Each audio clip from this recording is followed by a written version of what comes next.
For centuries, capitalists ruled the world. They crafted a dystopian hellscape and commodified everything. Life, democracy, even the planet.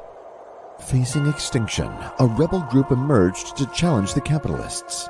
The online left, a group of deviants, Zoomers, and millennial misfits devoted to shitposting their way to a better world, one tweet at a time. Will they put aside their hatred of one another to defeat their capitalist common enemy? Find out now on Dystopian Times. Witness destruction of everything that you know. While others chase the elite, we stand alone. Dark days coming, regardless, we never running. People still suffering, and everybody's wondering who's gonna lead the charge, who's gonna be the choice. Rooted from the bottom so the underdog can have a voice. Foundation, based in reality. Power to the people, people power, not a fallacy. Call it what you want it, but I know you hear us coming. Eyes wide open, cause you see we're on to something. The future on the line, we're here to redefine. Political powers recognize these dystopian times.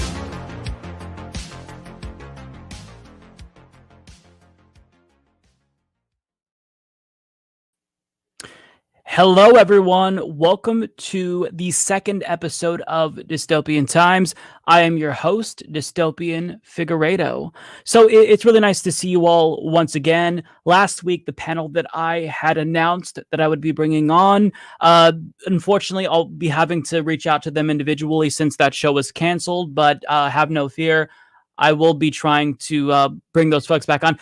It's really hard to do panel shows when you're just one individual and you don't have a secretary, because you have to reach out to each individual person to try to do to try to make sure that you can schedule them. And oftentimes it's a little bit tricky because I try to bring on pairs. I try to bring on people who know each other or host shows together. So it's a little bit tricky. So bear with me. I'm going to have some really cool things coming up. But today I have a fantastic panel, thankfully, here. So, folks, without further ado, let me introduce you to the individuals who will be here with me today. First and foremost, you know him from around the nation. Folks, it is Jeff Waldorf. Jeff, hey. Welcome. Hey, Mike. Good to see you, man. Thank Good you. to see you as well. Glad to have you on. Loving the LED lights in the background. It really complements the aesthetic here that we're going for. Appreciate that. Yeah. Next, we have the incredible congressional candidate who I've had on my program probably like 10 times by now. It's Isiah James, running in the 9th Congressional District of New York. Isiah, thank you so much for coming on. Thank you for having me on. Always, always. And folks, I have the absolutely brilliant debate queen, Twitch streamer, YouTuber, gamer. It's Tiffany Starr. Tiffany, welcome to the program. It's a pleasure to be here, Mike. So, folks, we have quite a bit of depressing dystopian topics to talk about tonight. So let's just dive head first. We have some fun stuff though, so don't worry too much. But I want to talk about the new COVID variant that is officially the dominant COVID strain in the United States. I'm talking about the Delta variant. So NBC News' Erica Edwards explains that the highly transmissible Delta variant is now the dominant strain of the coronavirus in the United States, the Centers for Disease Control and Prevention reported Tuesday. As of July 3rd, the latest date for which data was available, the Delta variant accounted for 51.7% of new COVID-19 cases that had been genetically sequenced in the country. 2 weeks earlier on, June 19th, the variant accounted for just over 30% of new cases. So this is spreading rapidly. And before I go any further, I just want to say that since I've been fully vaccinated, I've kind of like allowed myself the opportunity to pretend as if the pandemic is over. Like I had a pretty normal 4th of July. I've been hanging out with family unmasked, but slowly but surely, there's like this dark cloud hanging over me that's following all of us. And it's a little bit worrying considering what we're learning about the Delta variant. So one thing that is concerning, and this is not yet confirmed, but one leading U.S. disease expert says there's no doubt in my mind that vaccinated people are helping spread the Delta variant. So even if you are protected yourself, there's a chance you could asymptomatically carry and spread this to people who are not vaccinated. Vaccinated people are well protected from severe illness and death, even as the Delta variant surges. But it's possible for fully vaccinated people to be asymptomatic and spread COVID-19 to others. A top disease modeler who advises the White House said vaccinated people should still wear masks. So a little bit of raining on our parades, but I think that this is important. Furthermore, there's a study out of Israel that's finding that the Pfizer vaccine and most likely the Moderna and Johnson & Johnson are somewhat less effective against the Delta variant. So the BioNTech Pfizer vaccine is less effective at halting the spread of the Delta variant than previous strains of coronavirus, according to preliminary study by Israel's health ministry. Now, by how much? Well, instead of 94% efficacy, we're at 64% with the Delta variant. Now, if all of this wasn't depressing and draining enough, well, there's also the Lambda variant, which is actually more virulent than the Delta variant. Now, the good news about this is that this is not yet the dominant variant, and it doesn't look like that's going to be the case for quite some time. It has been found in 30 countries, as this article points out. We don't know if it decreases the efficacy of vaccines, but let's read a little bit about this, because this is concerning, because the Delta variant basically is 60% more contagious, and this one is 80% more contagious. So it's like it keeps getting worse. So if you thought the pandemic couldn't get any worse, think again. This is by Dale John Wong.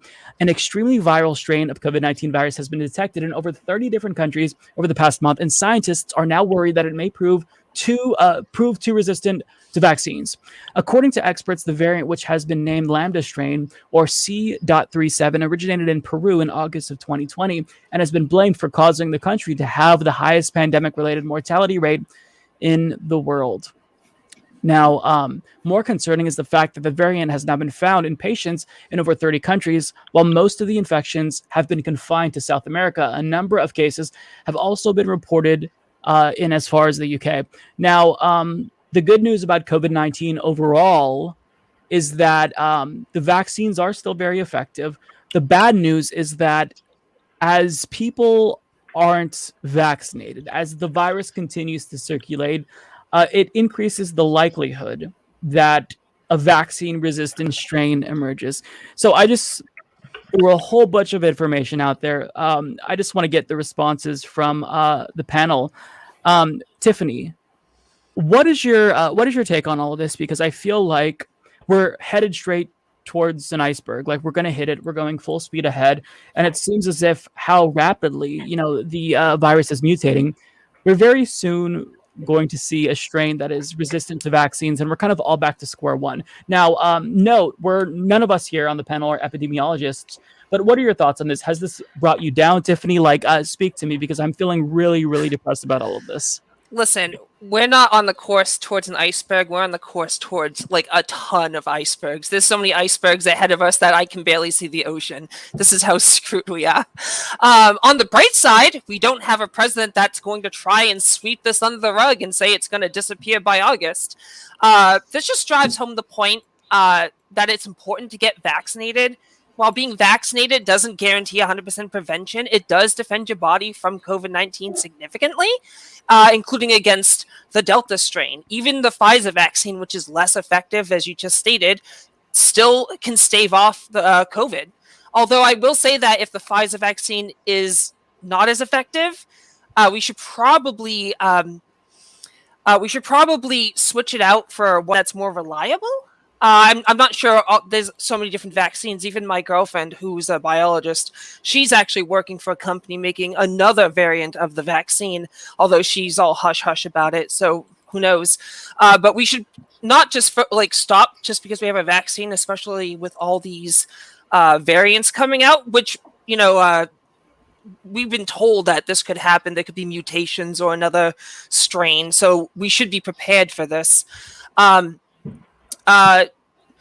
The issue is that a large portion of the population has received the vaccine, and there is still a decent amount of Americans who haven't, be it due to hesitation, fear, not being able to schedule an appointment, financial issues, Or my favorite excuse, stupidity. People like the anti-vaxxers, those schmucks, or conservatives who listen to right-wing pundits saying that COVID-19 isn't a big deal and wearing a mask goes against your freedoms. So it's still possible to be a carrier even if you're vaccinated, like you said. And I don't know. I feel like we can't just go back to normal, forgetting, like you said, you were going out to parties and stuff. I feel like a lot of the country's doing that. But we can't just forget that not everyone is protected by this. And we can't forget that new strains, even if you're vaccinated, could infect you. Yeah, and your point about the decreased efficacy of vaccines, I think, is really important. The good news, and you kind of like jogged my memory here, is that there are boosters on the way. We don't necessarily know what they will or won't do, how much more effective they'll be against these new variants, such as the Delta and Lambda strains. But I don't want to be like too doom and gloom. But Isiah, I wanted to get your opinion on this from a policy perspective, because you and I talked a couple of times throughout the pandemic last year, and you have a lot of different solutions. And I wanted to get your response to vaccine hesitancy. And what do you think we can do? What do you think is the right solution here? Because for me, it seems like we're going to be in this perpetual pandemic state as a country if we don't do something else. I am like, out of all the things that Joe Biden has done, I think that he'd probably get the most praise for COVID-19. But of course, that's not sufficient. I still think that paying people to stay home needs to be on the table. What's your take from like a policy standpoint? How can we actually create policy to get ourselves out of the pandemic? And that's an incredibly loaded question, but I know you have a ton of ideas. So what are your thoughts on this, Isiah? Well, first of all, thanks for the question. So policy, so first, I want to jump back to something earlier you said, it's feeling like dystopian times. But I would like to caution the viewers out there, there's a saying in news and print, if it bleeds, it leads. Meaning, if it can be sensationalized, it will be sensationalized. So let's not all lose our heads over what's going on. We've all been living with the pandemic now for a year plus. So we know that these vaccines are effective. They may be less effective than previously thought through this new strain, the Delta, and maybe even the Lambda, but they're still effective. That's number one. Number two, the flu mutates every single year. Anybody who's taken a 10th grade, biology class know that vaccines mutate. That's what they do. So this thing is going to be with us from here on out. The Spanish flu of 1918, that virus is still floating around in the world. It's just different strains of it. It has not been eradicated. So COVID-19 is that new virus that's going to stay with us. And we're going to need boosters and all these other things. But my whole thing is, why make a mountain out of a molehill? And I say that with the respect as this. One day the sun is going to burn out. There's nothing I can do about it. It's going to come. So our best and brightest are on the case to solve COVID-19 as best they can. You said it before. None of us are virologists. None of us are epidemiologists. All we can do is listen to those who are put in power and try to follow their guidance as best we could. So there is no point in losing your head over this new variant that's going around circulating and all that stuff. Take the steps to protect yourself. If you can get the vaccine, please get the vaccine. I'm double vaccinated. So is my wife, my in-laws, all that stuff. And go ahead and try to live your life, because what else can you do? Now, from a policy perspective, absolutely. We should be paying people to stay home from work in areas that aren't, highly vaccinated, such as New York City, where I live. If you look at the map, I saw it the other day, a lot of the places that have low vaccine rates, sadly, are red states that are run by Republicans, where people, think their freedoms are somehow abridged because somebody somewhere told you to get this shot to save your life. I have a news flash for every idiot out there. If you have gone to school in America in the last 50 years, you have been vaccinated with all types of stuff, and you have no idea what's in it. I promise you, these big corporations, the one thing they care about is money. Johnson & Johnson, Pfizer, none of them are trying to see their stock tumble. They don't want to put out bad vaccines. Do you know what would happen to Pfizer right now if 30 million people dropped dead from the vaccine? Their stock would plummet. And if there's one thing these people care more about than actually helping people, is making money. So they're doing their due diligence, I promise you. And the other way the vaccines work, because rich people got it before poor people. That's how they work, because they put it in the arms of all these rich people before they did poor people.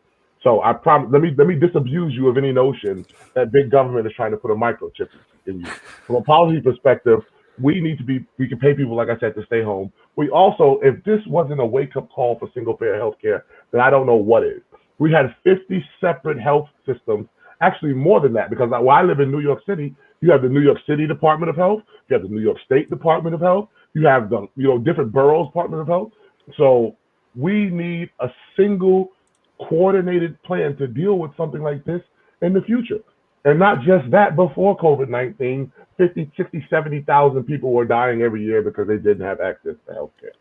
So if this isn't a wake-up call for single-payer healthcare, I don't know what is. If this isn't a wake-up call to let us understand that all these poor communities that have been disenfranchised and left to wither like grapes on a vine need access to technology that they can use to better themselves and better their education. You know how many kids in New York City and Brooklyn, where I live, who didn't even have access to online classes? Everybody knows my wife's a teacher.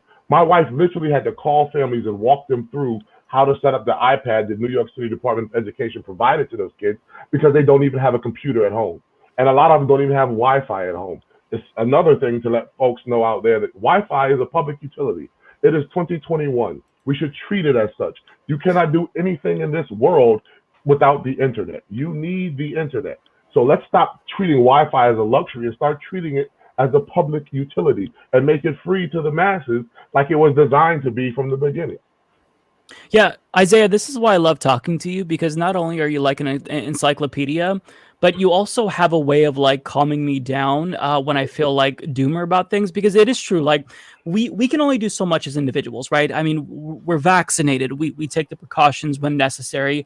But constantly thinking about it, it's just we're going to psych ourselves out. And I kind of did that this week with the Delta variant, when I kind of had my little 4th of July with my family and we all hung out, and I thought, is this responsible? I mean, we're all vaccinated, but at the same time, it's like, it's still a little bit weird, like socializing again is strange to me.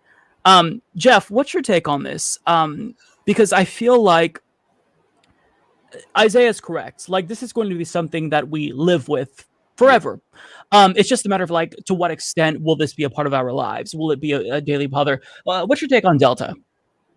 Well, let me just say that there's not a whole lot I can add here. Isiah, you're very, very thorough. And of course, Tiffany, excellent commentary from you as well. Right. And let me just say, like, my only concern is, and this is why I would still caution, like, wear a mask. Okay. Right. If you're in, if you're with a group of people, like your family, in a small gathering, and you're all vaccinated, then yeah, Mike, you're totally fine. Right. You're going to be okay. But as far as like going to like the grocery store or larger events, I'd still try to err on the side of caution and wear a mask, because you never know. And this is what concerns me. You never know what kind of thing. Tiffany, you talk about unvaccinated people and how, and some of your chat points out quite correctly, 99% of all deaths had to do with unvaccinated people in red states. And so what I'm concerned about is what kind of variants, other variants, are gestating inside the bodies of, anti-vaxxers and anti-maskers, that they're going to spring on the rest of us. You know what I'm saying? Like we're going to have the Ligma variant now, and that's not going to be very good. Right. It's concerned. It's a lot. I feel like when you think about this and you think about climate change, which is an issue that's coming up, it kind of feels like, the weight of the world is on your shoulders. But it is nice to kind of put everything into perspective and remind yourself that, like, as an individual, you can only do so much. You're only so powerful. And last week, it was I think it was Dylan Burns who made the point on the panel that, like, if we're going to go down, we're going to go down swinging regardless. And I think that you can apply that to, this virus and whatnot too. I will say, I walked into a store for the first time and there was no mask mandate. They weren't checking for vaccination status. And I didn't wear a mask. And it felt like I was naked in the store. And I actually think I will go back to wearing masks. And I will say, as somebody who has a beard, I don't have to comb my beard anymore. Like I just put on a mask and then it's covered. So also, I haven't been sick since everyone started wearing masks, just with anything, which is really, really nice. So, I mean, some of the positives, if we can extract any hope from this just awful story that's affected everyone in a multitude of ways. Okay, folks. Yeah, go ahead. Yeah, I just want to add one more thing. It was kind of nice not having to deal with people for so long. Yeah. So I'll just add that. Can I Also, Bofa variant. Both of them. do you mind if I add something real quick? Sure. I just want to point out, not to be a doomer, but another concern I have, not just what Jeff was talking about in, having unvaccinated people spreading different variants across the country, but we just, like, going through the lockdowns was like hell. And we are now just giving people the ability back to like some kind of normalcy. What's going to happen if there's another strain that's even worse and we have to lock down again and immediately take that back? People are going to get riled up, and not just like people, but corporations too. They're not going to want to close down again for any amount of time because of their profits. So I'm worried about if something does happen, even if it's not COVID, even if it's another kind of pandemic. I mean, at least we have Biden in office, so we don't have to worry about like not getting shit together. But how are people going to react, even though we already saw how they reacted during the last lockdown with people trying, like the governor in Michigan, right, where they planned to kidnap her. What was her name? Whitmer, was it? Whitmer. Yeah. Whitmer. Yep, I live there. Yeah. Oh, yeah. Well, and that was just the first time. What's going to happen if we're like, haha, just kidding. You have to go back to wearing masks again. I'm worried about that. Yeah, I mean that's the thing. It's like all the freedom that we're starting to slowly but surely get back, the peace of mind that we're getting back. Like with every single new strain, I worry, is this going to be the one that is really resistant to the vaccines? But I mean, if I worry about this, then and really think about this, it's going to drive me nuts. And COVID-19, as somebody who's a hypochondriac, kind of drove me nuts low key last year. So I'm trying to like at least allow myself a little bit of time over the summer, at least, to feel normal again and spend time with family who I didn't get to see for a year, and have a little bit more peace of mind, not worry about it. So yeah, there's only so much that we can do, but the best thing that we can do is educate ourselves, and that's the attempt here. So moving on to the very probably more depressing subject, I want to say, is climate change. But this is really interesting to me, so I'm not sure if anyone read this. So Greenpeace, they did a little bit of a sting operation on an Exxon executive, and they made him think that they were doing a job interview with him, and he ended up spilling the beans. And we're not going to read all of this, but I do want to share some of the article, and then we'll get to some clips here, because it's not like any of this is surprising. The revelations here are totally predictable, but still, even having said that, they're so brazen. So inside Exxon's playbook, how America's biggest oil company continues to oppose action on climate change, ExxonMobil aims to drastically weaken Biden's climate plans and used shadow groups to aggressively fight climate science, insider tells undercover reporter. ExxonMobil continues to fight efforts to tackle climate change in the United States, despite publicly claiming to support the Paris Climate Agreement. An undercover investigation by Unearthed has found a senior lobbyist for Exxon told an undercover reporter that the company had been working to weaken key aspects of President Joe Biden's flagship initiative on climate change, the American Jobs Plan. Now, let me just pause for a moment. This is not like the end all be all to climate change, to say the least. This is not a Green New Deal. This is woefully inadequate. But the fact that they're trying to weaken something that's already pretty milquetoast, to be frank, is frustrating, because they don't want anything to be done to mitigate climate change. He described Biden's new plan to slash U.S. greenhouse gas emissions as, quote, insane. Really? Biden's moderate plan is insane, and admitted that the company had aggressively fought early climate science through shadow groups to protect its investments. Not surprising to any of us on the panel, but it's really nice to have them admit this, right?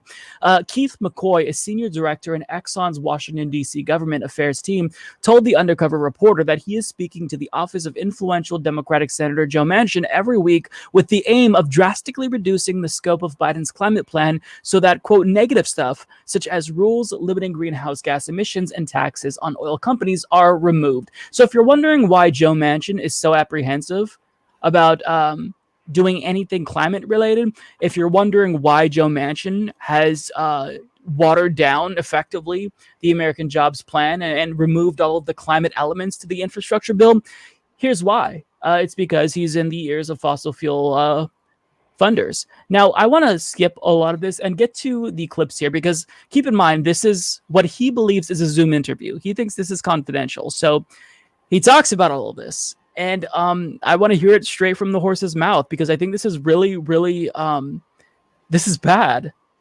Did we aggressively fight against some of the science? Yes. Did we hide our science? Absolutely not.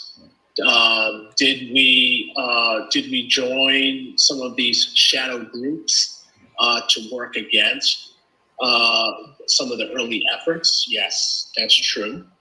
But there's nothing illegal about that. We were looking out for our investments. We were looking out for our shareholders. And you're not going to be able to just switch to battery-operated vehicles or wind for your electricity. And just having that conversation around why that's not possible in the next 10 years is critically important to the work that we do. So, and that's at every phase. That's in the Senate, that's in the House, that's with the administration. On something like climate change, there's some forest fires, there's an increase of 0.001 Celsius. That doesn't affect people's everyday lives. So we'll pause right here. Does anybody want to comment on this? Because wow. I do. let me just say, the ocean was on fire.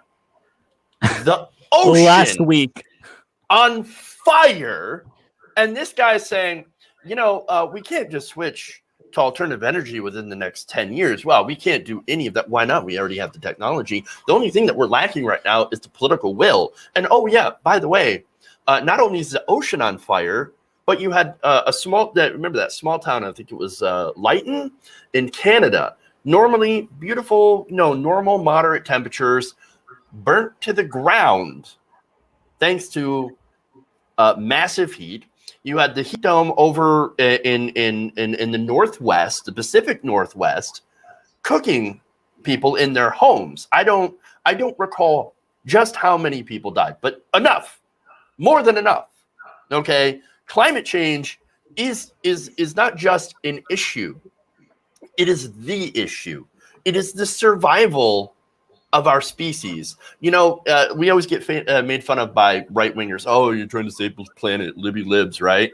No, we're trying to save our own asses. We're trying to save all of us, okay, including you troglodytes that don't believe in the science whatsoever. We're trying to save everybody so we can, actually have a livable climate. And yet he's talking about how, we just can't do that. No, the only reason that we can't do that is because of people like, Keith McCoy, who gets paid in order to lobby Congress, in order to give these politicians like Joe Manchin fat bribes. It's sickening. It's disgusting.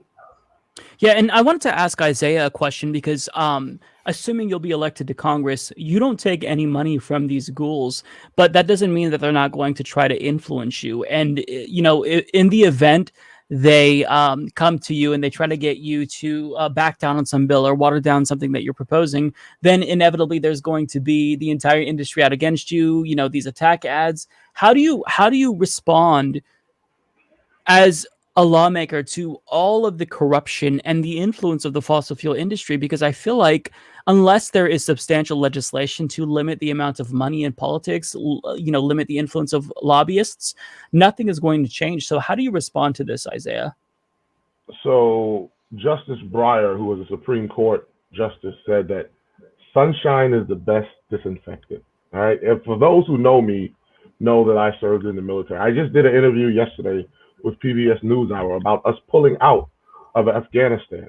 I've been shot. I've been blown up. I've been hit by RPGs and IEDs and grenades. And do you think me, as a 6'8" black man from Brooklyn, cares about somebody saying something about me? I don't care about any of that stuff. None of that stuff scares me. None of that stuff bothers me. Listen, right is right and wrong is wrong. I was taught that from a little bitty boy growing up. So if I am lucky enough to be elected to Congress, man, all we got to keep fighting. You don't think people told Nelson Mandela he was wrong? You don't people think people told Malcolm and Martin and Sojourner and Marcus Garvey and all these people they were wrong, and history showed them to be right? Martin Luther King got death threats up until the day he died. Yet he knew he was fighting for something bigger. I'm not saying I want to die, but I'm not scared of death. I can tell you that. So if you take death off the table, what the hell else can you threaten me with? A bad review in the newspaper for people who don't like me anyway? Okay, kick rocks. That doesn't bother me. What we need to do is have somebody in Congress who's speaking out against these things, not equivocating, not voting present, not, missing votes. Stand up and vociferously speak against these things. There's a difference between a leftist and a progressive. There's a difference between a leftist and a Democrat or a moderate Democrat. So there's a huge difference. I am none of those. I'm a leftist. I believe in doing things to help the masses. I represent the fortuneless 500 million, not the Fortune 500. And what we just heard this man say in the video, that's like saying water is wet. That's like saying Trump is racist. Yeah, we get that. It's baked into the pie. So how do we fix that? I don't need to see this guy with no goddamn neck telling me that he's a lobbyist and he's trying to kill a climate bill. I already know that's what they're supposed to do. That's what his job is. We get that. So let's step past that. They want you to be so ingrained and so enthralled with this and so upset at this that you miss the entire forest that is burning for this dumbass tree that's standing in front of you. Let's step past that and get to the work of setting about these things in motion, these things that we need to do. Joe Biden's climate bill is a laughable joke. He wants to pull us off of fossil fuels in 50 years. And this guy says we can't go electric in the next 10 years. So who the hell are you to say we can't go electric in the next 10 years? We haven't even tried to go electric for the past 40 years. We can get things done. Let me tell you viewers out there something. In 1967, we took a human being from the planet Earth, shot him 300,000 miles into the vacuum of space on a giant moving metal rocket with over 1 million parts, landed him on a celestial body, brought him back to this point in space, and recovered him safely. There is more computing power in my iPhone than it took to put a man on the moon. So you cannot tell me in 2021 we cannot get these things done. We can get them done, but we need the political willpower to do so. Why do you think people like me are running for office? Because my opponent takes money from the fossil fuel industry, from the natural gas industry. Listen, if this was 1900, I would understand what he was saying. This is 2021. All things are possible if we have the political will to do so. Yeah, great point. Tiffany, did you want to jump in before we get to the next video? Yeah, I do. I don't know. The reason that fossil fuel companies and corrupt politicians are against stemming climate change is because when the world goes to hell, they won't be around to see it. A lot of these people would have died off by then, and until their demise, they want to reap as much wealth as possible.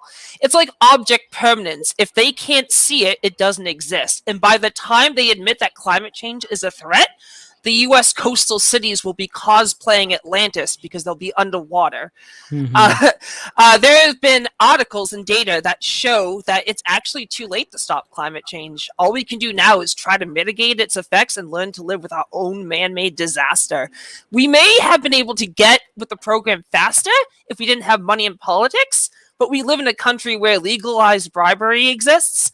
And as such, corporations have a louder voice than the scientists and the masses. And it's especially frightening to me and a lot of people my age, a little older and younger, very younger, because we'll be around when things start to get worse. So it's very depressing. Yeah. And I thought that you brought up a really good point, Tiffany, in talking about adaptation as well as mitigation, because when we have conversations about climate change, it's always about, what do we do to stop it? It's always in that context when we have to acknowledge that it's here right now. And we also have to equip ourselves with the ability to adapt. So actually, the video hasn't been published yet, but I share a photograph from my mom's backyard. So I live in the Pacific Northwest. We just experienced the heat wave, and her plants facing the sun, it looks like they were hit with a torch, completely burned. And when you start to really see things like that, And last year in Portland, we had the wildfires where the air was literally considered hazardous. It really puts things into perspective, and you think, wow, there's no longer like this idea that climate change is coming. You really realize in a concrete way that it's right here. And there's something really, there's something about that that's like a wake-up call. It's like that, coming to Jesus moment. And I've had many with regard to climate change, the IPCC's 12-year deadline, seeing it, in the Pacific Northwest. Jeff, I think you wanted to say something. Yeah, I just want to add to add on to something that Tiffany had said. A lot of these people that don't believe in climate change or don't believe that we should do anything, they're the same kind of people, the doomsday cultists, that think that, oh no, we don't have to actually do anything because Jesus is going to suck us into heaven anytime now, any day. So you were talking about the come to Jesus moment. They literally think that they're going to come to Jesus and they're not going to have to deal with the mess that they've made on the earth, which sucks for the rest of us. Yeah, and that's actually an issue that I've discussed with individuals in my family who are evangelical, where, when climate change comes up, it's like, it doesn't matter. We're going to be like raptured in like 3 weeks. So right. LOL, Mike. That's a different story, though. We won't go down that rabbit hole. Having said that, though, I do want to watch one last video from this sting here, if we want to call it that. It doesn't even feel like it's a sting, but it technically is. But it's really, really insightful. Nobody is going to propose a tax on all Americans. And the cynical side of me says, yeah, we kind of know that. But it gives us a talking point that we can say, well, what is ExxonMobil for? Well, we're for a carbon tax. What you said was just really interesting. So it's basically never going to happen, right? Is the calculation?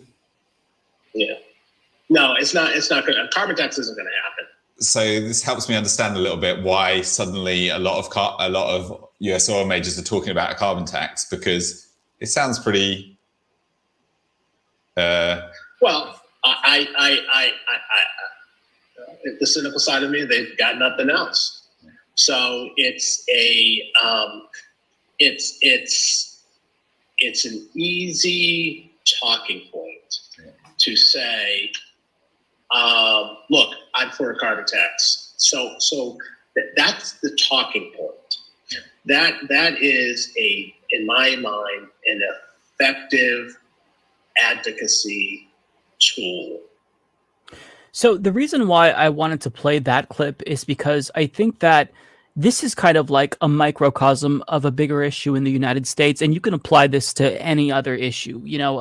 This is what probably a healthcare executive would say about single-payer healthcare or even a public option. And so it speaks to this issue here, and this is a bit of a broader question that I wanted to ask the panel here. So, there's a lot of things that theoretically would make climate change mitigation and adaptation legislation easier. The question is, what is quicker? And this is a very loaded question, and I don't think there's a perfect answer to it, but it's like, if we have to get money out of politics first, if we have to defeat capitalism before tackling climate change, like, what do we do? Do we go straight for climate change with imperfect political institutions? I don't know where to begin. And I think that for me is what makes this a little bit overwhelming. Climate change is one of those issues where it affects everything, right? So if there was this issue where there was pollution in the ocean, all right, well, you create a bill to tackle the, pollution in the ocean, clean up the ocean, yada, yada. But this is such a huge thing where virtually everything on the planet is touched. So I wouldn't even know where to begin. And I guess what I'm saying is, like, if it comes to climate change, in your opinion, Tiffany, what would be like the first thing that you would hope movements would focus on? And there's no perfect answer to this, but like, if you could narrow it down, where do you even begin? Sorry for the loaded question. Even if it's too late to stop climate change, we still should not give up on getting money out of politics and stuff like that. We should still strive for that. And even if it's not perfect, we have to do what we can with the system we're under. So any kind of climate change action is better than none, even if it's not perfect. But still, we should focus on getting corporations off our backs so we can actually focus on fixing the planet, where we all live. Yeah. Jeff? I mean, really, time is of the essence here. So I'm not exactly sure. I'm kind of in the same boat that you are. Where do we start? What's going to be the quickest course of action? And, you know, it would be nice to have enough members of, you know, for example, the squad and is, you know, for whatever problems they have, to push a Green New Deal. Okay. But we don't have enough of those people in Congress. And we have people like Joe Manchin, and we've got people like Kirsten Sinema, and we've got, you know, oil lobbyists, and we have the money in politics. So, but then you try to remove the money in politics, and how big of a process is that going to be? And again, you run into all these political headwinds, and you also have, the Republican Party, not just divisions within the Democratic Party. And I think, unfortunately for me, not to get like super doomer, but I'm totally going to get doomer here. I don't see anything except for a major catastrophe. And it already feels like we've had major catastrophes. As I mentioned earlier, the ocean was on fire. Apparently that doesn't seem to be enough for certain politicians to move their ass on this. And so, what is it? The question is, what is it going to take? What is it going to take for them to actually get involved and to start doing something about this? And I shudder at the thought, really. Yeah, and there's no way that you're going to be able to have like a 100%, effectiveness rate in terms of like curtailing CO2 emissions. One thing that I always kind of go back to in terms of like, where do I begin, is there is an article from, I believe, 2019 from The Guardian that it cites a study that concludes that 100 corporations are responsible for 70% of global greenhouse gas emissions. Mm-hmm. Now, if we stop all of those polluters right away, that's still, a lot of greenhouse gases that are pumping into the air, but it's a start. So I wanted to pass the question off to Isiah, who's more of the policy wonk on the panel and future lawmaker. What would you do? Let's say, theoretically speaking, you're designing a new piece of legislation aimed directly at those 100 fossil fuel emitters. Not all of them are American companies. Do you push for nationalization? Do you push for some sort of a cap? How do you actually get them to stop killing the planet? And again, like, these questions are so broad and it's hard to answer them because it's a lot. But what is your general take on that, Isiah? Oh, you're muted. There we go. This is not hard to answer for me. This one's actually pretty easy to answer. So there are 1.7 million corporations on this planet. 1.7 million. There are over 3,500 stocks traded on the United States stock market, on the New York Stock Exchange, right? But there are only 535 people who sit in our governing body that make the bills and the laws and the rules of this country. So you want to start somewhere, you start right there at the heart. See, what we're talking about here is we're all talking in our own echo chamber of pain. We're asking the slave master to understand the plight of the slave, but they don't get it because they're on the other side of the whip and we are receiving the lashes. To them, in their mind, this all makes perfect sense because we're corporations, we're business people. This is what we're supposed to do. So we don't need to talk to those people because they'll never understand the plight of the every man and every woman around this country and around this world. You see what I'm saying? So we're speaking to the wrong people. You want to find a place to start. Guess what? The House is up for election every 2 goddamn years. Not every 6 years like the Senate. They're not appointed for life like the Supreme Court. Every 2 years, the House is up. And there are enough young people and people who care about the climate and healthcare and criminal justice reform and every other goddamn thing we talk about on the left to swing every election in this country. In Brooklyn, there are 2 million people that live in Brooklyn right now. There are over 450,000 registered Democrats. If 10% of them came out and voted, we would move the needle. And that's true in every single municipality, locality, state, and every federal election. So this is not that hard, Mike. This is actually pretty goddamn simple. Will you start it? Why are you going to go to ExxonMobil to try to get them to understand your reasoning? You're speaking as a working person or a poor person. They're millionaire, billionaire executives. You're speaking Mandarin Chinese and they're speaking American Sign Language, just going past each other. We're not even asking these people to hear your plight is ridiculous. It's never going to work. So what do we need to do? We need to extricate ourselves from talking to these folks, and we need to mobilize behind people like you and Jeff and Tiffany and myself and anybody else out there in TV land who wants to make this world a better place, and we need to push those people forward. I'm running for Congress. That's what I'm doing on my part. Jeff and Tiffany talk about politics and spread the word to the masses. That's what they're doing to their part. For all these people who are in the comments right now, they need to put their backs to the wheel, stiffen their spines, and understand that these people aren't going to concede power without a demand. Power never concedes without a demand.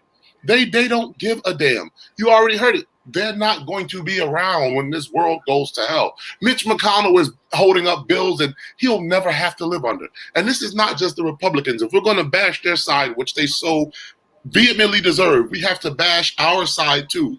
Nancy Pelosi, they're all in the same goddamn boat. They're all rowing the same boat in the same direction. They just do it with a smile on their face.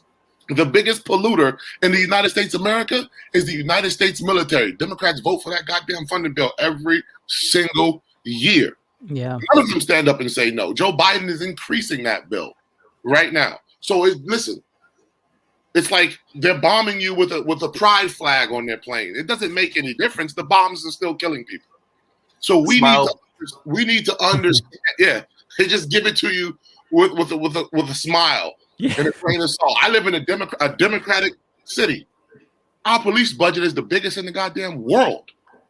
The NYPD is bigger than some armies. And this is supposed to be Bill de Blasio. He's supposed to be a Democrat. He ran for president. Don't let him fool you. So listen, we need to create our own political will on the left. Hear me what I'm saying. This is not Democrat and Republican. The left of all of these corporate cronies is where people like us need to reside. Because if you call yourself a progressive, Kamala Harris is a progressive. Joe Biden said he was the most progressive person to ever run. Barack Obama was a progressive. Bill Clinton was a progressive. We've had years and years of progressives, and we keep getting the same goddamn outcome. So how about we try something different? How about we try to mobilize and organize and fight for the change that we know is needed? And I'm not talking to you. I'll leave you with this Voltaire quote. To try to use reason on somebody who has renounced it is like administering medicine to the dead. It's no point. Yeah, that's a great quote. Well, having said that, we've talked about two very depressing subjects. Let's get to a little bit more of a lighthearted segment, folks. This week, it is the weekly dose of stupidity, and I had something in mind, but somebody made a tweet that made this individual leapfrog the other person who was going to be featured. So, having said that, let's roll the tape.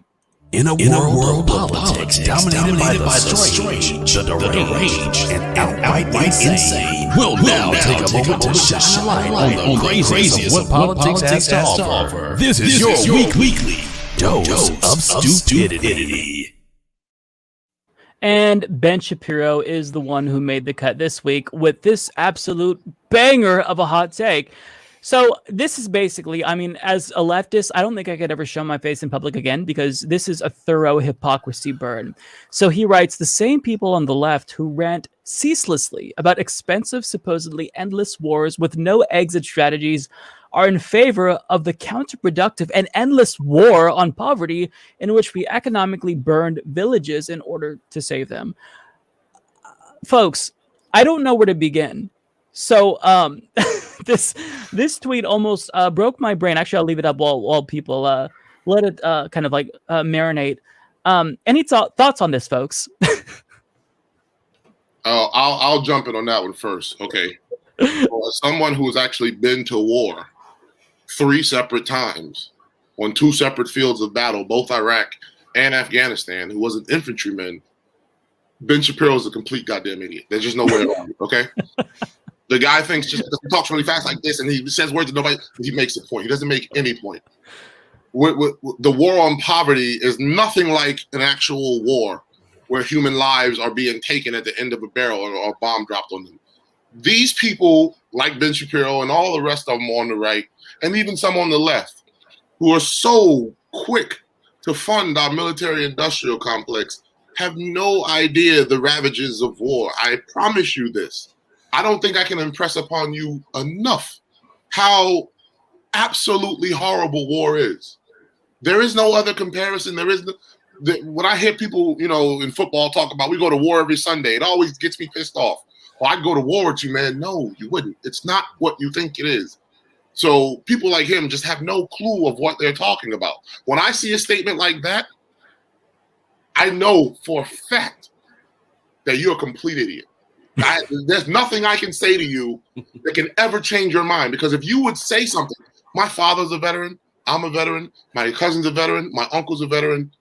So if you would say something as asinine, as stupid as that, there's nothing I can say to you that's going to make you change your mind. Because if you haven't contemplated the seriousness of war, and you're just using it as some arbitrary thing to make a point for your callousness and hatred of taking care of poor people and helping poor people in the richest country on earth, then you are beyond saving, my brother. I'm sorry. You live your life, enjoy your life, and I'm going to work to make people's lives better. Yeah, beautifully put. Jeff, I know you have a lot to say. I know you're a huge fan of Ben Shapiro. What are your thoughts here? This one should have stayed in the drafts, bro. Ooh, painful. I mean, again, just like Isiah said, you're going to compare the war on poverty, the so-called war on poverty, to actually help people, feed them, clothe them, make sure that they can actually survive. You're going to compare that with dropping bombs on primarily brown people. Let's keep it real. That's who they drop the bombs on. Now, of course, dropping the bombs on brown people happens to make white people, CEOs, very, very rich.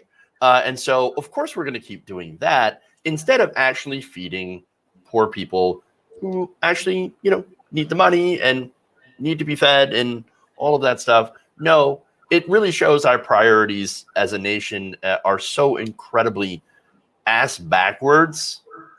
And to have someone like Ben Shapiro, this guy's supposedly the intellectual dark web, right? The cool kids philosopher. There's nothing intellectual. Yeah, there's nothing intellectual about that. Yeah. I mean, to these folks, they think that it is more egregious to feed people than to stop killing. Like that says so much about them. Tiffany, what are your thoughts on this? Did this break your brain as much as it broke my brain? Because I feel like I still haven't fully comprehended everything that he's trying to say. Not that he's trying to make a coherent point, but Tiffany, what are your thoughts? Yeah, I'm actually still dumbfounded by this asinine tweet. My brain cells are currently committing suicide. I do find it hilarious that he says the left wants to end wars when there are actually a lot of Republicans that also don't want to be at war with other countries. Right. The only people that do are like the nut jobs that are like nothing's more American than killing innocent brown people in other countries, This comparison reminds me of that really terrible one Gina Carano did with, how conservatives are not like persecution is not unlike the Jews in concentration camps. Like it's that level of stupidity.